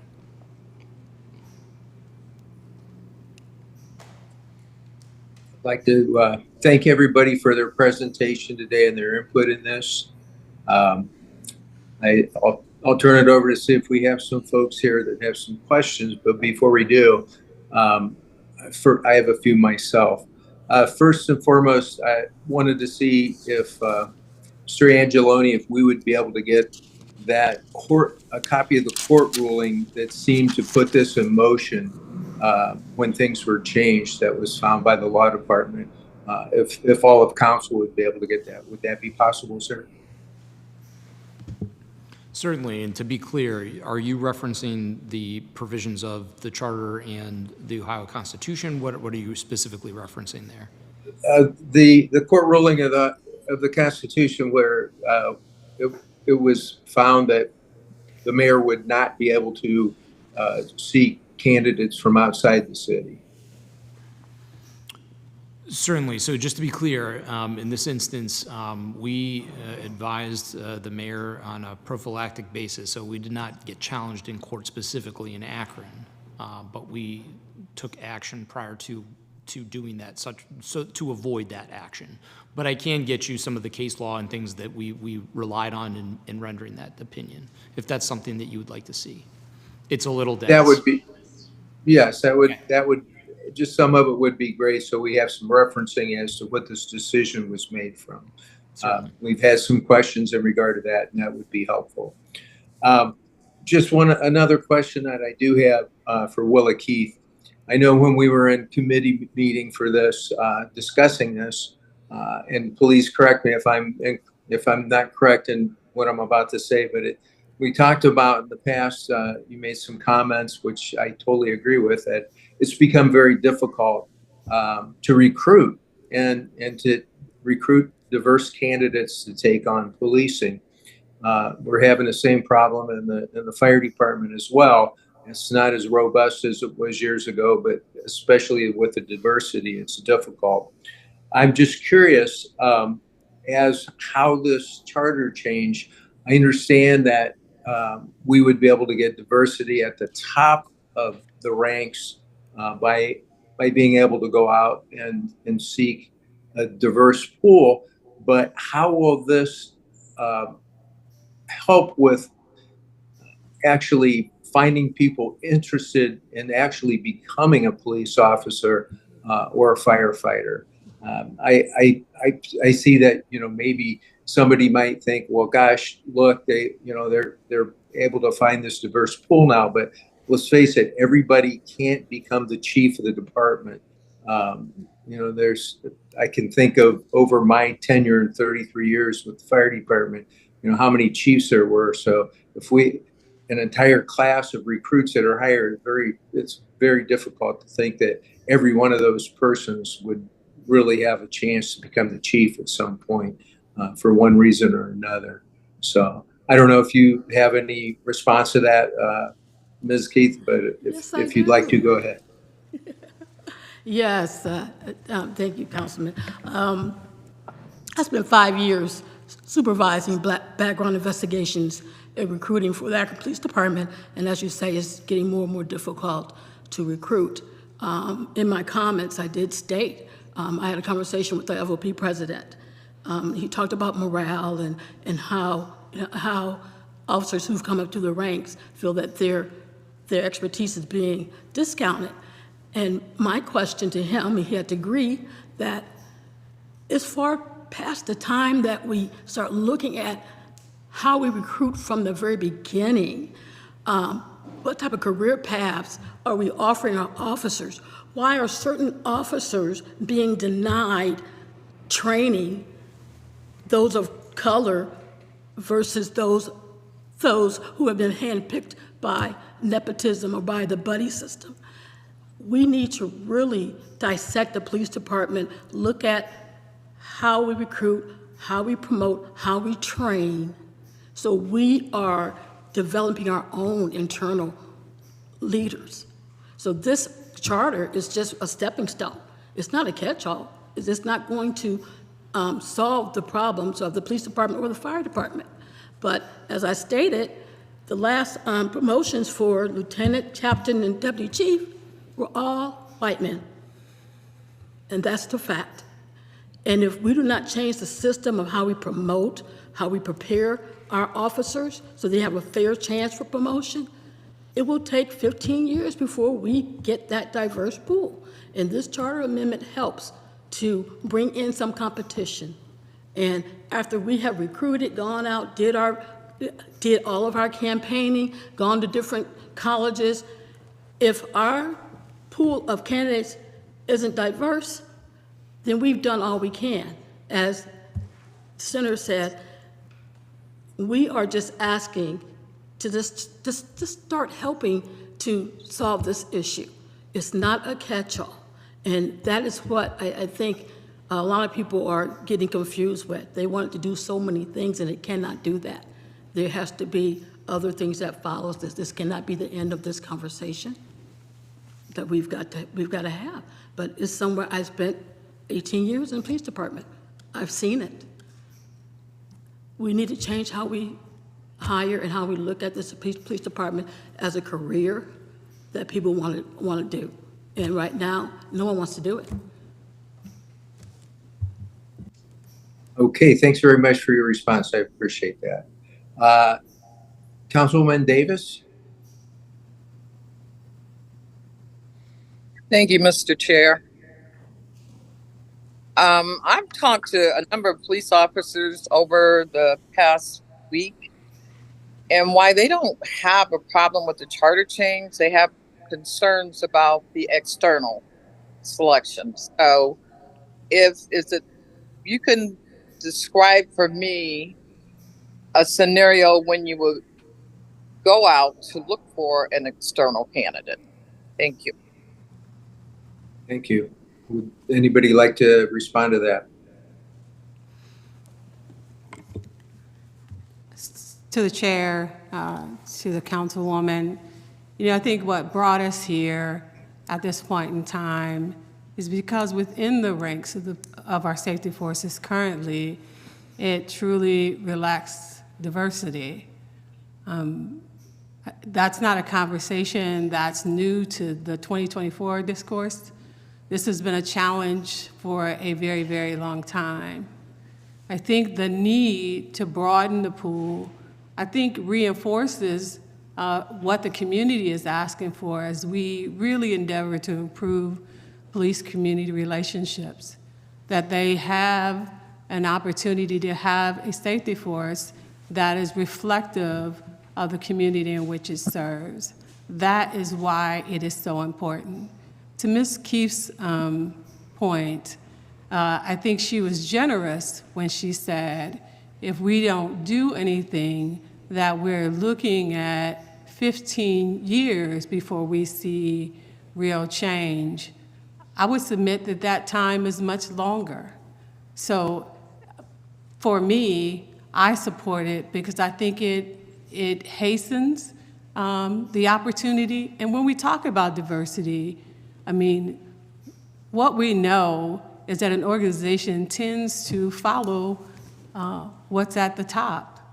And when there's no representation and when there's no presence of diverse thought, diverse experiences, that can become very stale and have adverse effects, I think, down through the entire ranks.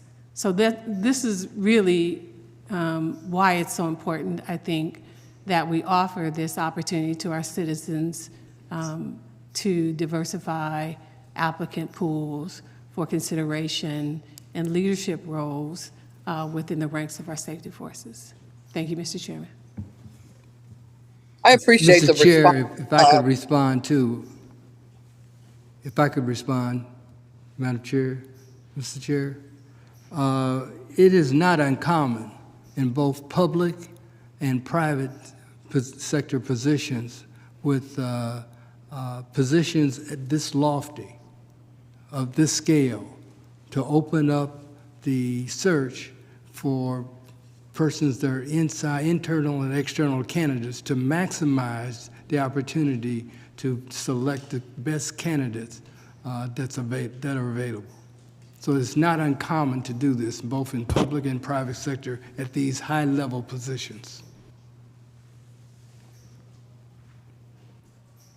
Thank you, Senator. All right.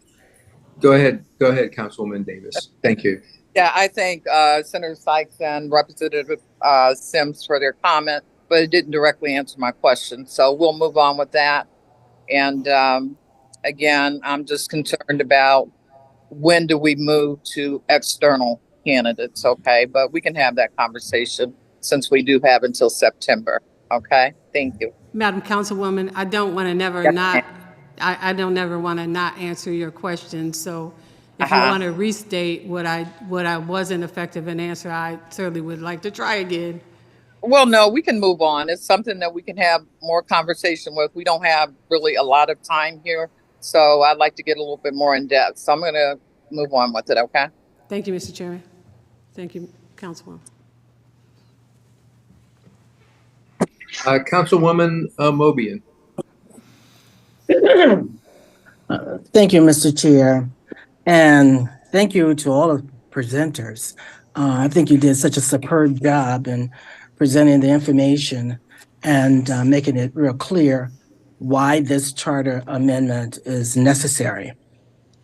I just want to say that as a member of this committee, I certainly approve the recommended charter change, and I certainly will give it my support and my vote and do whatever I can to support it to the citizens of Akron by going out to do whatever is needed to provide the information that's necessary.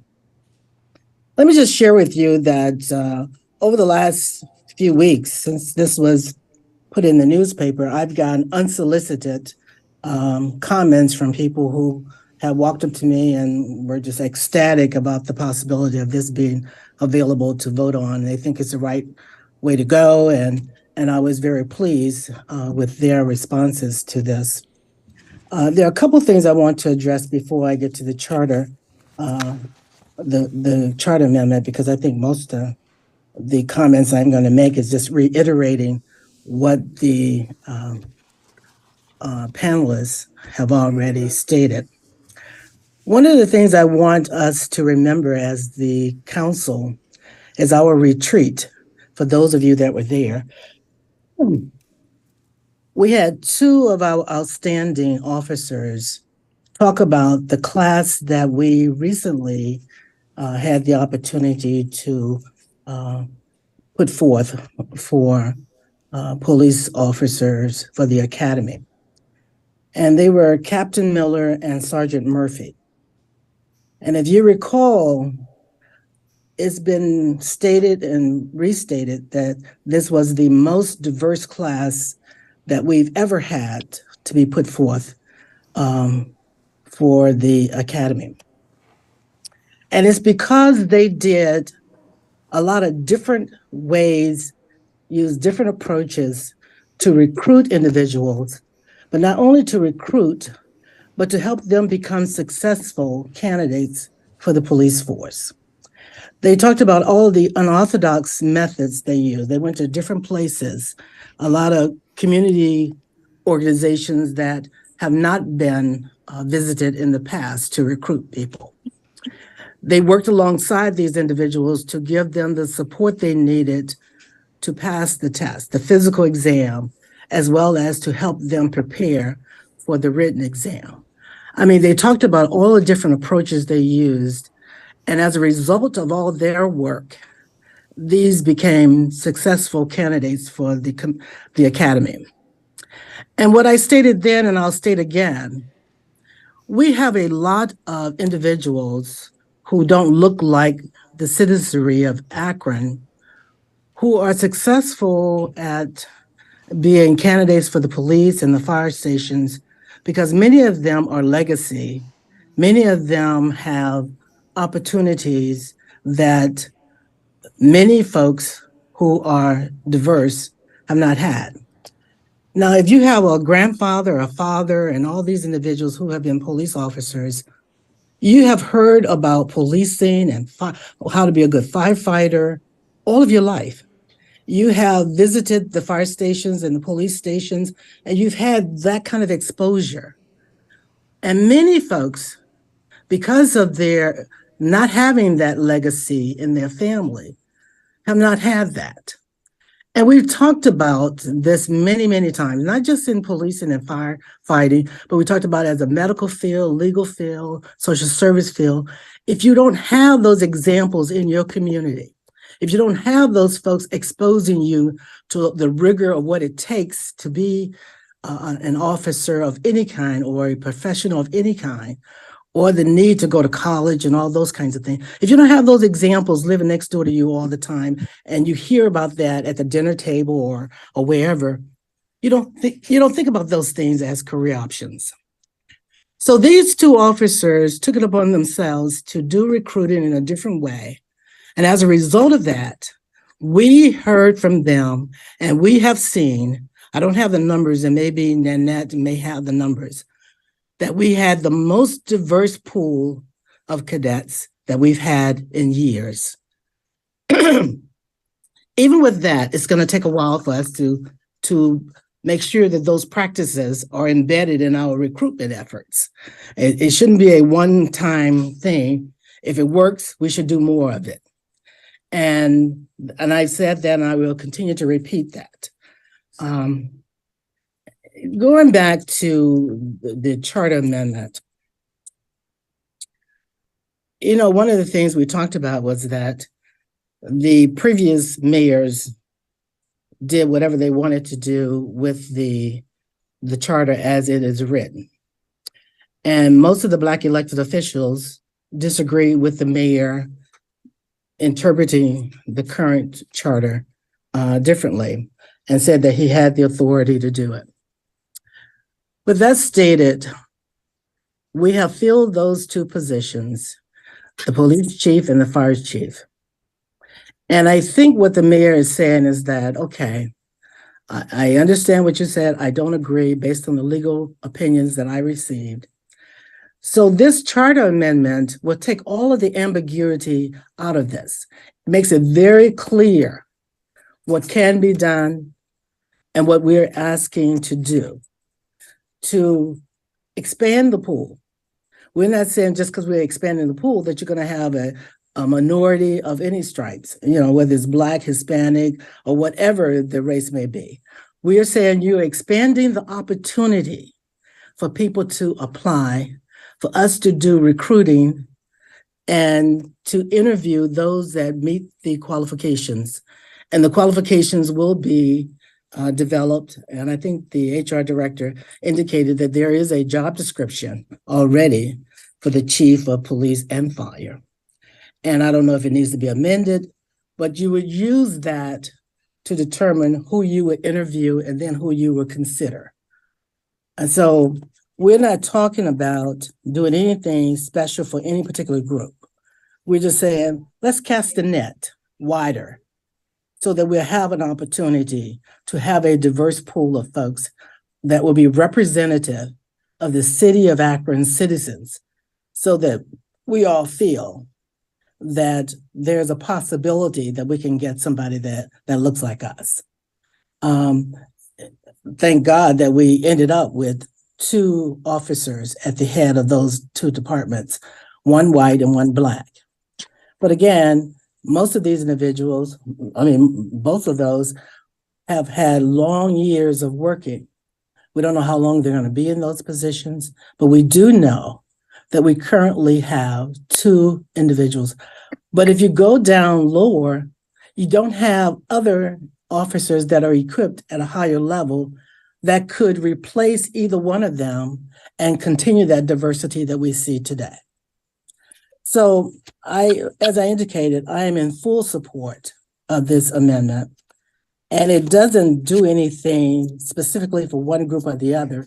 It opens up the pool. It expands the pool so that we have the opportunity to consider all individuals that are qualified to be a part of the interviewing and the recruitment process. And the mayor is just changing their classification, making them unclassified and making them part of his cabinet. And again, I think all of the comments that I would have made have been stated beautifully by the panel. And with regard to recruiting, we just have to figure out how do we continue the recruitment efforts that those officers so beautifully displayed in order to get a real diverse group of cadets for our police force. And they talked about that at our retreat. And I hope people haven't forgotten that, because as they presented that information to us, we asked a lot of questions. I wanted to know, how did you happen to do that? What did you do that was so extra? They gave them individual time. They helped them along. It's the same thing you do with people that are not prepared for a social service exam, for instance. You know, social workers and counselors have to take a test. And some people are very good at standardized tests and some are not. They need some extra tools. So you help provide them with the tools or the tutoring, the mentoring, or whatever they need. And that's all they talked about that they did. So with that, I hope that this group, our council members, will consider the comments that have been made and feel a desire. You know, we have until September to get the amended charter that we're proposing on the ballot. But this council won't be meeting again until after Labor Day, when we have 2 more sessions. We have tonight and 2 more after tonight before we have our summer break. So unless we have a special call meeting, which could be challenging if people take vacations and go out of town. And I recognize we do a lot of things Zoom. But again, I don't want people thinking that we have until September to do this, because we need to do it by the end of this month. Thank you so very much. Thank you, Councilwoman. Councilman Fusco, you had your hand raised? Yes, thank you, Chairman McKittrick. First of all, wanted to thank everyone who is on the committee. I appreciate how much work was put into this, and appreciate all the effort that was put into this, and all the sounds like there was quite a bit of robust conversation. I also agree with all my colleagues and everyone. You know, for years we've talked about the diversity of our police and fire at all of our ranks, in terms of not only those that are coming in, but those that are in the leadership positions, including public service, public safety, of course, obviously. And so this is a whole new approach that is very interesting, and I'm very confident we're all going to have more discussions on. So thank you all for showing up today as well. My question is referencing the section 105.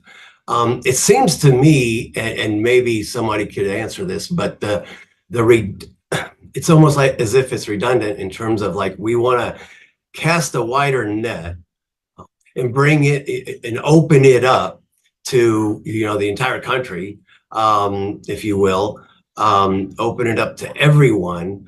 But then again, it's also going to be a political appointment by making it a member of the cabinet. To me, it seems like more and more, you know, this seems to be increasing the political piece of it, versus decreasing the political piece of it. And I don't understand, because it almost seems redundant to me that both of these changes may in fact do that. Basically the same thing to a certain extent. And I don't know if, and I'm not asking for an answer today. This is our first conversation. So if somebody wants to get back to me on that, that's fine too. But that's the one piece that I noticed. Vice President, I can chime in on that briefly if you'd like. Okay. So what I would suggest is similar to the search for, say, a CEO in the private sector. The idea is that there would be a robust search, and we're not limited by the candidates, right? We're going and casting as wide a net as possible. And from those qualified candidates, many of whom, in my own opinion, I assume will come from our own here in Akron, right? I'm sure that there are certainly qualified individuals here as well, but it's the option of being inclusive in that search. And then whoever the selected candidate is, then I would assume that there would be negotiations for a contract. So typically what has always happened with the chief positions is that there is a contract that is negotiated. So that individual who received an offer would negotiate a contractual arrangement so that they wouldn't, it's not as, I suppose, political as perhaps you're thinking. There is that safety net built in, similar to the private sector. So we're actually kind of opening up the model to be a little more modern, if you will. So that's the idea. Thank you very much for that comment. I appreciate it. But this is, with all respect, this is the public sector. And I understand how we want to have a bigger net. We want to, diversify. I understand all of that. But I think the political piece is something that we need to have further discussion on. But I appreciate those comments. And we do want to And we have in the past, as a matter of fact, we've seen that before, where we have brought in folks from the outside. And there's been a lot of comment about that amongst the ranks. The other piece that I found interesting was the elected legacy that was brought up. You know, you do see that in a lot of sectors and in families, you know, continuing that. And I think in a lot of ways, you know, I think we've benefited to a certain extent. But then again, those creative ways that Linda Mobian had mentioned in terms of going out into the Black community, into our new Akronites, you know, going out to those communities and actively recruiting. You know, for years and years, we spent a lot of money, as we all recognize, those of us who've been around for a bit, you know, in terms of recruiting. And it seems as though we're just trying to roll the boulder up the hill at this point. So creativity is something that we've got to continue to explore and go from there. But yeah, whenever it comes to legacy families, and you know, you see it in all sectors, including the public sector. At this point, the other thing I wanted to ask too is if anyone there, I know it would probably just be the mayor or the police fire chief, but they just recently have been appointed, and so didn't have the benefit of all the good work that the committee has done here, but they've just been appointed. I'm hoping that they're going to be here for a spell, for a while, for a couple years, and so hoping. But they've just started their careers in this new position. And I'm thinking we really need to study this and dive deeper and get more public input. I think that's, you know, it seems as though everyone on the committee is somewhat at a higher level, and I don't want to discount them in no way whatsoever. Appreciate all the work they've done, but a lot of public input would be beneficial as well, and hearing other voices, what their opinions are referencing this. But with that, thank you very much for, again, all the good work, and appreciate all that, and look forward to more discussion. Thank you. Vice President Fusco, if I could just make a quick comment. First of all, I appreciate your reference to Sisyphus as a classics professor. But I don't work in the city, and so I'm probably the person here who knows the least about the inner workings. But my expertise has been in a public university all these years. And I will say that even though we don't always get it right at the University of Akron, the one thing that we have learned and has been reflected in our successes is when we hire for a president, we don't say only people who work at the University of Akron can be the president. Only people who've taught 20 years can be the president. Only people who've done this or started as a janitor or their parents were janitors. What we do is we look for the people who bring the most to the table. We look for a diversity of thought. Yes, they have to have expertise, but we say maybe someone who ran a school in another state has something to offer. They do it differently there. That's something that can make our community richer, and we've succeeded on that notion. It's not unheard of for people to make themselves richer, make their fabrics more dense, more threads in the fibers by asking for outside help and being afraid to do that at the expense of others who might be upset is a mistake, in my opinion. Well, thank you very much for that. I certainly appreciate the last two police chiefs that we've had have been external, and discussions with many in the police department will tell you, their opinions have been strong on those individuals, and it does. I recognize what you mentioned there. A lot of these folks, they'll go to the FBI Academy. They'll spend all their time learning as much as they possibly can, and then again, they live and breathe Akron police, Akron fire for 20, 25 years, and then something like this, and it's basically up to one individual in terms of if it's internal or external. But I recognize that this law does have to be looked at. But I'm not saying one way or the other, referencing the in-house or out of the house, if you will. But just think that we should be leaning toward our own more often than not. Thank you.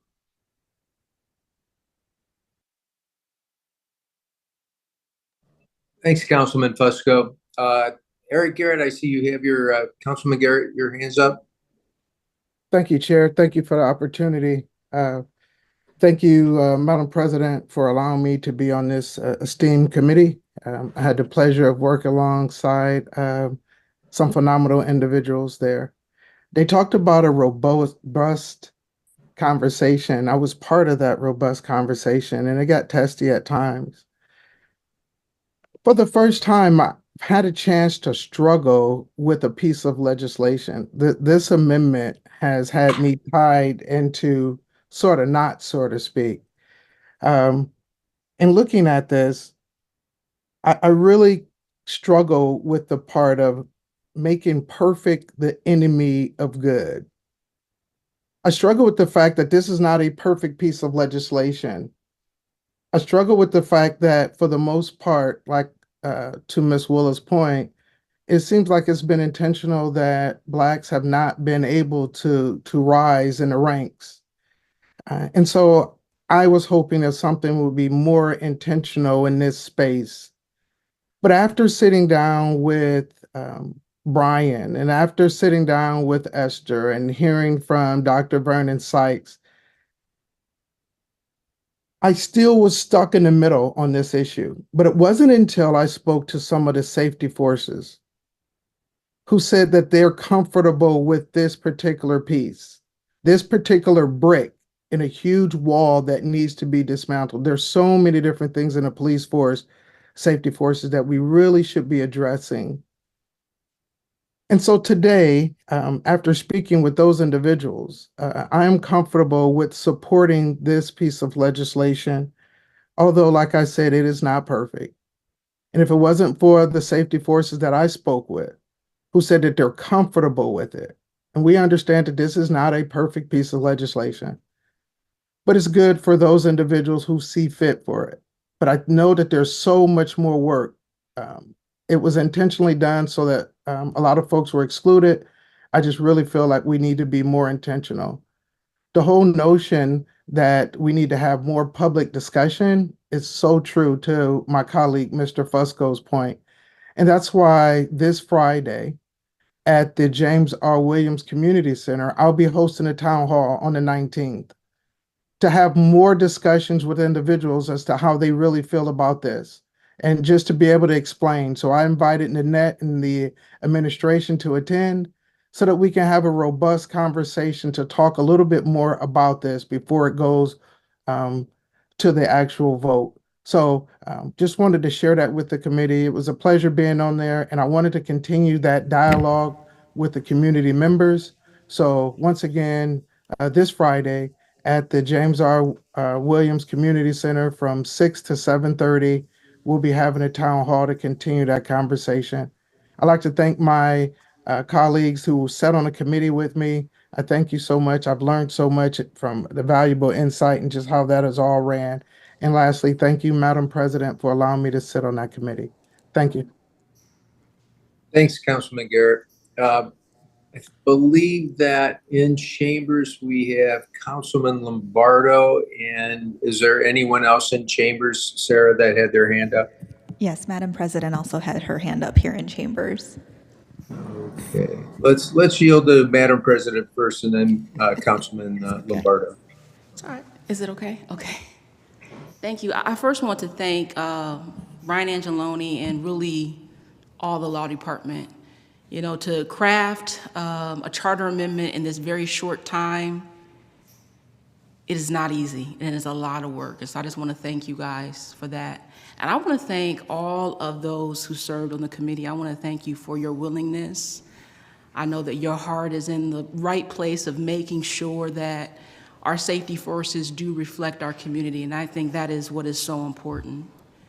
There's a few things that I do want to just echo, and Councilman McKittrick mentioned it, but I want to say it again. I think that it is very important that all members of Akron City Council get an opportunity to see the legal opinion saying that we cannot do external hires. I think before we even talk about changing the charter, we need to see that. So I just want to say that. The other thing that I want to just kind of share, which kind of concerns me, Mayor Malik did host a series of town hall meetings, which I thought were amazing because we heard from so many Akron residents who really shared their concerns. They talked about the strain between police and community, the lack of diversity and equity and all of those types of things. And the thing what concerns me is that I don't see those things reflected in the charter amendment before us. And I say that because this is very complex. And to me, it is too important. And I don't think we should rush it. I think it is something that we should take our time, because it is very much so like a puzzle piece, right? The charter. Every piece kind of is connected and intertwined. And I think we should take our time and not just bring forth one piece to Akron voters, but bring forth more pieces so that we can really see reform and change happen in the city. And so I'm just asking if we can take time. The other thing is I think, again, with the charter amendment, there is no guarantee that we really can have a robust pool of diversity in terms of candidates. I mean, we got to really focus on what the real things are. And we got to focus on recruitment. We got to put more money behind recruitment. We got to put more staffing behind recruitment. I'm asking the mayor to come up with some more incentives, right, to encourage people to even come into the field of wanting to be a part of the safety forces. Those are the things that we need to talk about. And it's going to take time because it is complex. There's a lot that we have to do. And so I'm just asking that we don't rush it. The reality of it is we also have to be honest about it. We got a lot of old problems that we need to fix. Oversight Committee is one. Listen, they've been operating for 2 years. So we already kind of see some things, right, that need to be adjusted. There's some things that weren't clearly spelled out in the charter that need to be addressed. And so I just caution us rushing to create new problems when we have not addressed the old. I think the concept is great. We got to make sure that our safety forces are reflective of our community. I just think it's too important for us to rush it through. I'm asking for some more time. I'm asking, if in fact this committee could remain in place, but that we open it up, right? And that we actually have black and white retired officers who are sitting around that table, right, that can provide a perspective that us as elected officials and us as even as community representatives, we can't talk about, right? Because we don't know it, we don't understand it. And we can't make improvements in this space if we don't have those voices at the table. So again, I want to thank all the committee for all your hard work, your time, your dedication. It can't stop here. We've got to continue it because the work is too great. But at the end of the day, people that I represent in my community, Ward 3, they do want to see change, right? They want to see when they go to the ballot box and they vote on something that they're going to see some sort of difference that happens. And so I just want us to be real intentional about that. And again, Mr. Chair, thank you for the time. Thank you, Madam President. I'd like to recognize Councilman Lombardo. Go ahead, sir. Thank you, Mr. Chair. So I've been around, I guess, a few years. I think I'm still counting on one hand, but so I've been around close to this subject as far as working with police and fire. Just trying to wrap my arms around this charter amendment because I've talked to a number of people. So I've heard more than once that whether it's the police academy or a graduation that I went to, they talked about this was the most diverse class, where we've done our recruiting and, they've talked about how things have opened up and they have a diverse pool now and, the officers or the cadets are on the forces now and that's good. And as time goes on, I can imagine that, these men and women are getting experience, they're taking training, they're taking tests, getting promoted, working their way up. But now it seems, and we appreciate what they've done. We've honored them several times, maybe here in chambers for what they do. Because the men and women of our police and fire department put their life on the line every day. And you know, we should honor them. We do appreciate that. But now it comes time for one of the top jobs. And it seems like we're saying, you know, as much as we talk about community relationships and having that relationship with, you know, our police, fire, and community, it comes time now for this top job. And we're saying, whoa, wait a minute. We think we like this person from, because the pool's open, maybe it's open. We think we like this person from Dallas, Kansas City, LA, you know, wherever. And I just don't think that's right. I mean, I think, I'll be honest, I think it's a slap in the face to our men and women that put their life on the line and want to lead their city, take it to another level. You know, they've worked their 10, 15, 20, 25 years on our safety forces. And, you know, they've, I believe, both our police chief and fire chief have went to our Akron schools here. You know, and it's, you know, it's an honor for them to now to have the top job, or one of the top jobs as they were working their way up. But to go outside, yeah, I get it. Yeah, I've been part of different corporations where they brought someone in. Maybe it's a different perspective. But in this case here with the Akron Police and Akron Fire, I don't think I'm going to support this charter amendment. I think internal is the way to go. They know the city, they know the people. And, you know, I hear you. We're, even if we start now, we're 10 to 15 years away. Okay. Our police and fire chief just got promoted, so I would think they would be there 5, 10 years. And so we really don't have that far to go. So those are just my comments today. Again, appreciate everybody that's on this committee and all the safety forces and their recruitment efforts, that they're getting more diverse people. You know, diverse is a broad definition. I mean, in Ward 2, there's more than a couple communities there. So it's going to take a while to really, you know, see everybody that's interested in serving the city with all the communities that are out there. So again, those are my comments today. Thank you. Councilman Lombardo, with all due Thanks, respect. Councilman Lombardo. Sorry. Go ahead. I'm sorry, I'm not as familiar with the rules.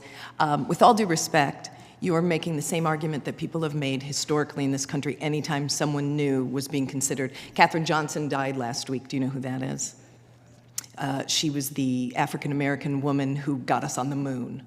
And certainly she would have been met with, women can't do this job. Certainly black women can't do this job. And there's only a place for those people, and it's here, and we should always do it the way we've always done it. What you're saying is exactly like that. And I'm trying to be decorous in my comments, but if we only do things the way we've always done things, and we have a broken system which has had very many big events lately, if we keep with that system, we will only ever repeat that system.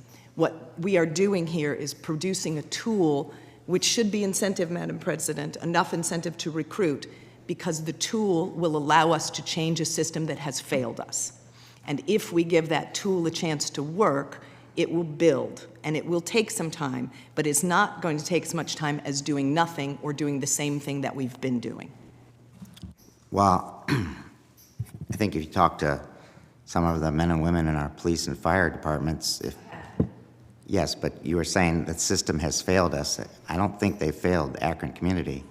One thing I wanted to say, what our council president has said, that, you know, if there's there's old problems that need to be fixed, apparently. I don't work for those organizations, but if someone was denied training or promotions or taking a test. I mean, if there's a problem there, then let's fix that, you know, whether it's with HR and those safety forces. I mean, I don't know, but I appreciate your concerns, and I hope you appreciate mine, but that's just my comments today. Thank you. Thanks, Councilman Lombardo. Sarah, are there any other council members in chambers that have their hands raised? There are none here in chambers, Mr. Chair. Okay. Councilwoman Amobian, you have your hand raised again. Yes, Mr. Chair, and thank you. I just want to remind all of us that we would not be denying any current or previous members of the fire police forces. This would just be a way of comparing those candidates against one another so that you can get the best qualified person for our forces. So it wouldn't be denying them an opportunity. If they turn out to be the best, they would just rise to the top. It'd be just that simple. I don't know if everyone is aware of this, but I think we've talked about it enough in some circles that for me is worth repeating. When we were talking about the applicants for the police chief, we kept raising the name of Mike Miller, Captain Mike Miller. And I just want to remind people that it wasn't that long ago that an African American was denied an opportunity to be at a level to be considered for the police chief. When Chief Ball was in his position, he allowed a whole class of white captains to apply for and take the test to become, they were lieutenants, but he allowed them to take the test to be captains almost a year before they were eligible to take the test. When Officer Mike Miller asked the same police chief to give him the permission to take the test to be considered for a captain, and he had more time in his position as lieutenant than that previous class did. He was only lacking about 2 or 3 months from being eligible. He was denied the opportunity to take the test to become a captain. And that prevented him from even being at the level to be considered for the police chief this round. So we're not talking about stuff that happened years and years ago. This happened since I've been on council, that a person was denied the opportunity to take the test early when you had given the permission of a whole class of white individuals who were less than a year from being eligible to take the test to become captains. But when Officer Miller asked to do the same thing, and the only thing he was lacking was 2 or 3 months from being eligible, he was denied. So I think we need to keep these kinds of things in mind. And, we can't point finger and all that all the time. We just want to say, it's time for us to look at internal practices and do whatever we can to change things to level the playing field for all individuals who are eligible to be considered for promotions. Thank you. Thanks, Councilwoman. We did just recently see that with one of the chief candidates for the fire department. Chief Cout did not have enough time and grade, very just exact type of example you just gave for Captain Miller. We saw that with Chief Cout. He wasn't denied the opportunity to take the test, sir, to be eligible. That's the key. That's the key part. He had this service, but Captain Miller now, but Lieutenant Miller was denied the opportunity to take the test that the previous class had been given permission to take. And they were less than a year eligible when he was only down for 3 months from being eligible to take the test to become a captain.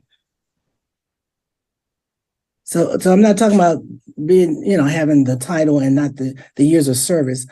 He could even get on the list when he would have been eligible for the list had he been given the permission to take it early like the other class. Thank you, sir. Well, that is exactly the example that I'm giving.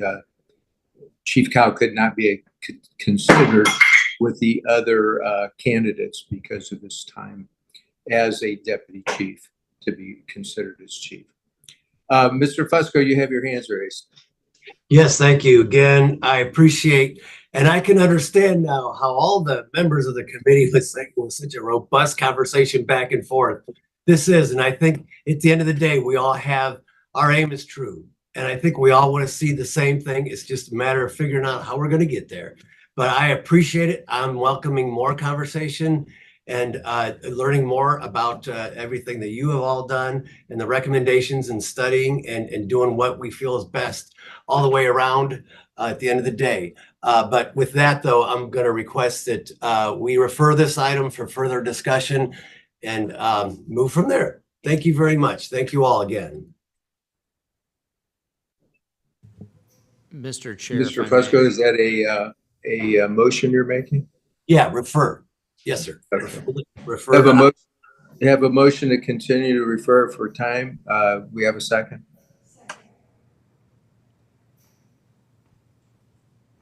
There's a second here in chambers by Councilwoman Connor. Okay. We have a motion and a second. All in favor for continued time? Aye. Aye. Any opposed?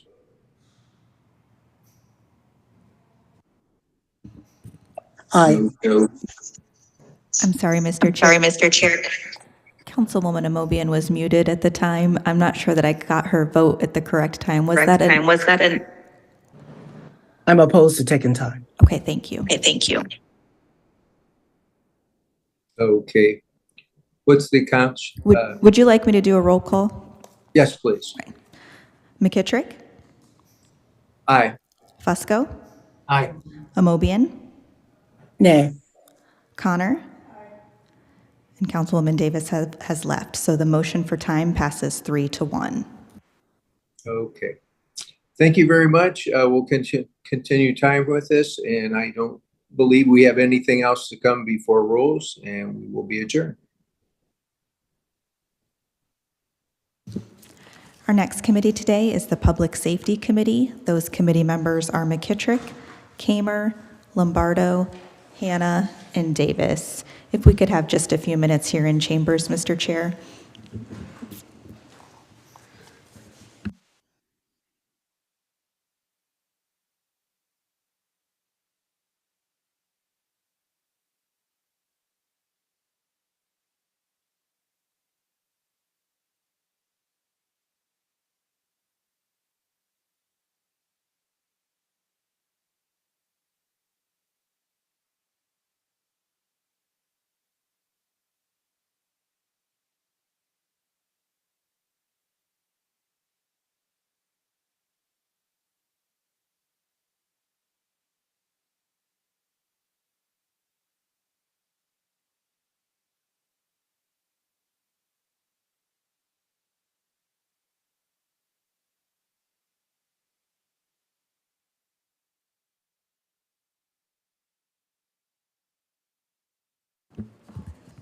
Thanks for your patience. Again, our next committee today is the Public Safety Committee.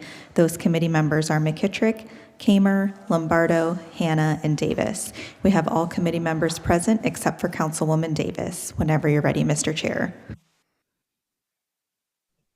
Thanks, Clerk Beviano. I would like to call the Public Safety Committee to order, and we have previous minutes to approve. If I could get a motion. Motion to approve previous minutes. Second. We have a motion and a second. All in favor? Aye. Aye. Any opposed? All right. We have two pieces that come before us, and this first piece kind of coincides with number 2 that was in planning.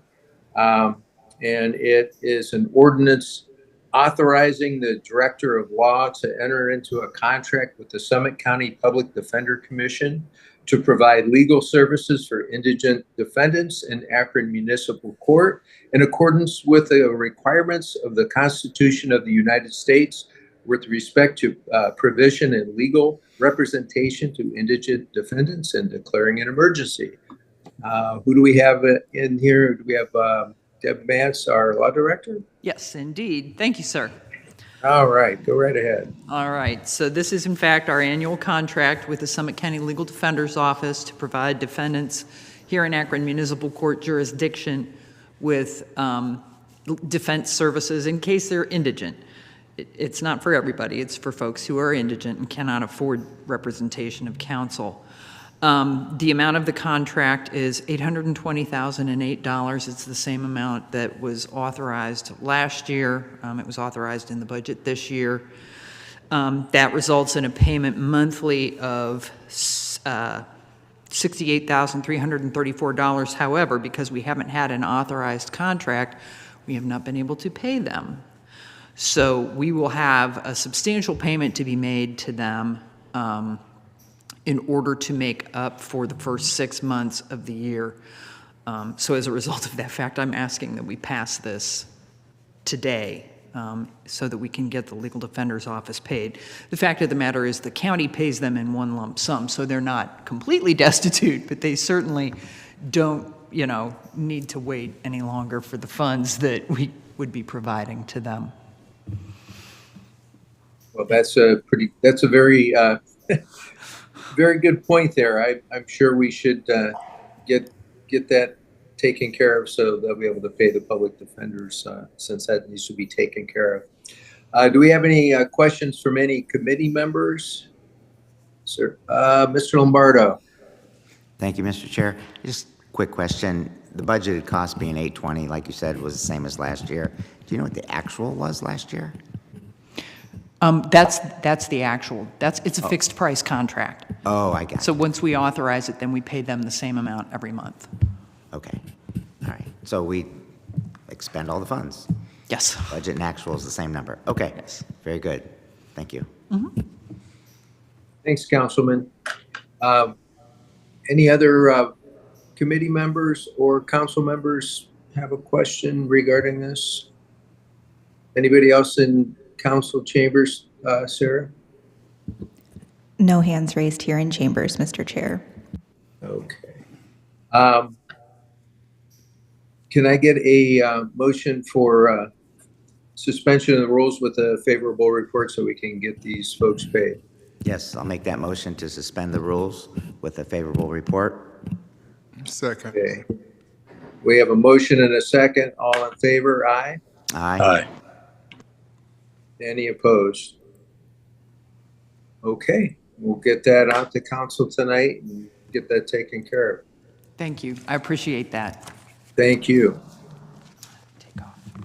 Okay, we have our second piece is a resolution coming in from Councilman Kamer, opposing and objecting to the renewal application of Andy's and Firestone Park LLC, 1751 South Main Street, Akron, Ohio 44301, for Class D and D5 and D6 liquor permits 0211611, pending before the Division of Liquor Control and declaring an emergency.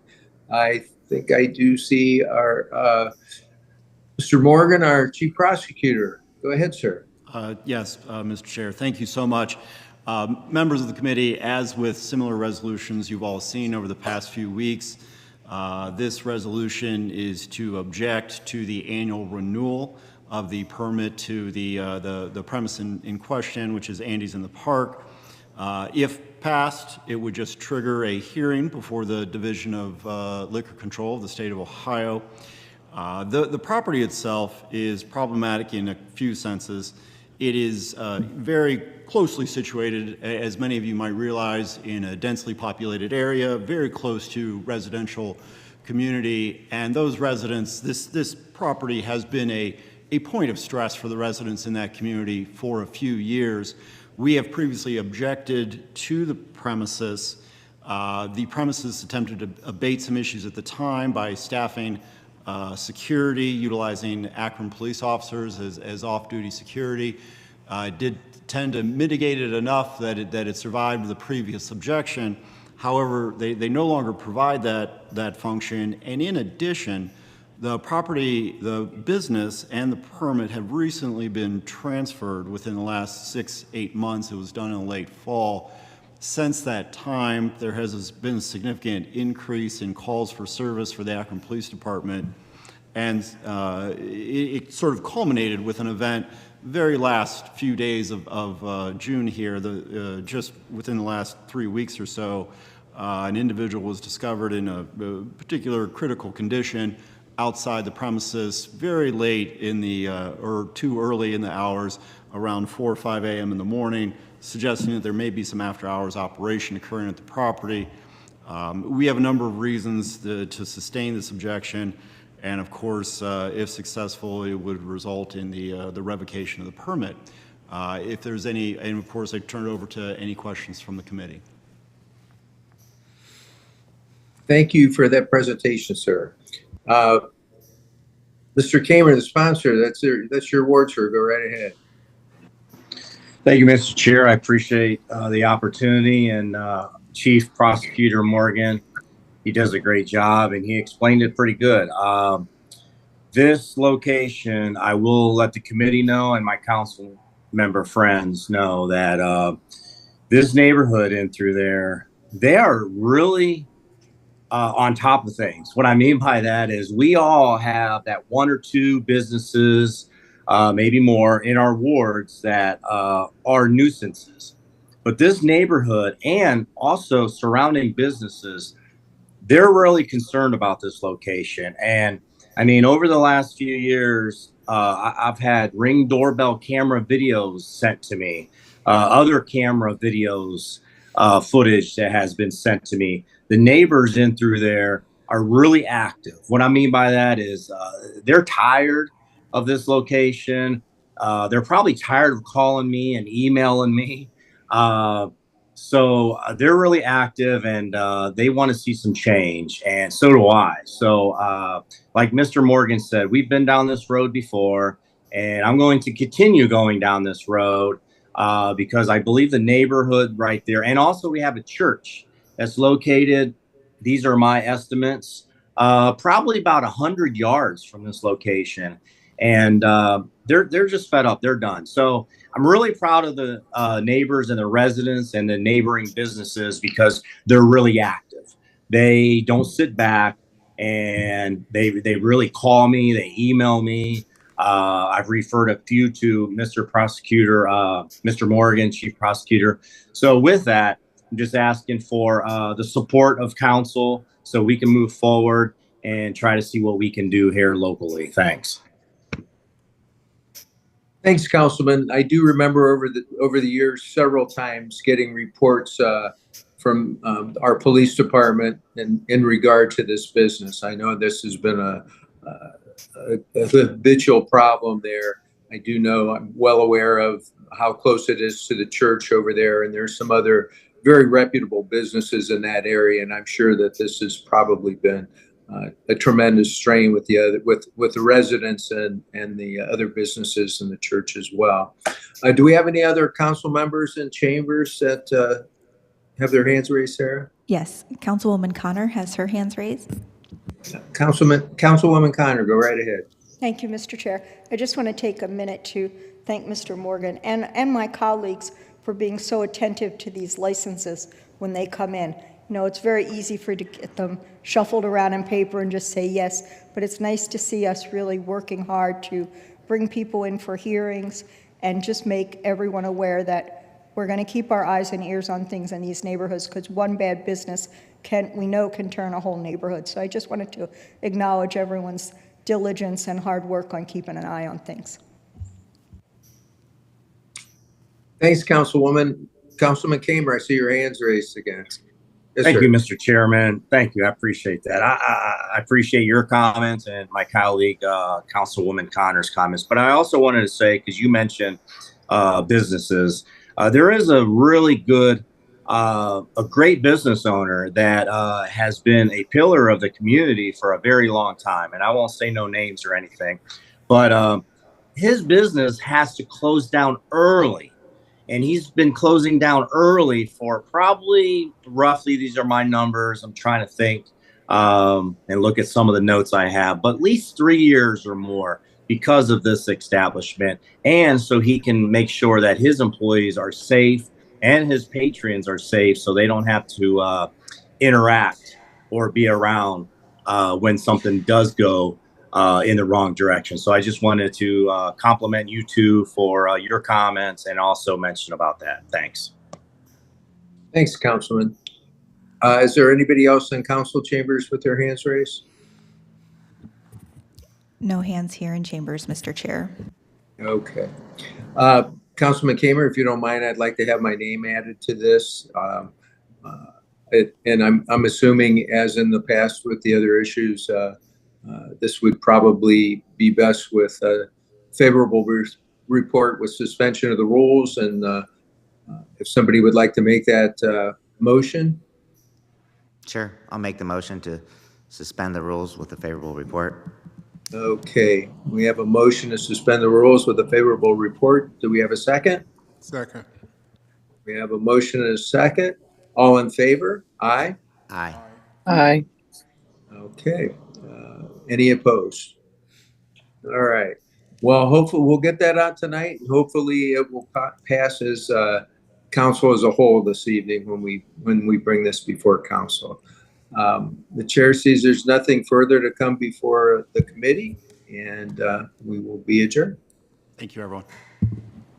That is our final committee meeting today. Council will meet at 5 o'clock in special session. Thank you.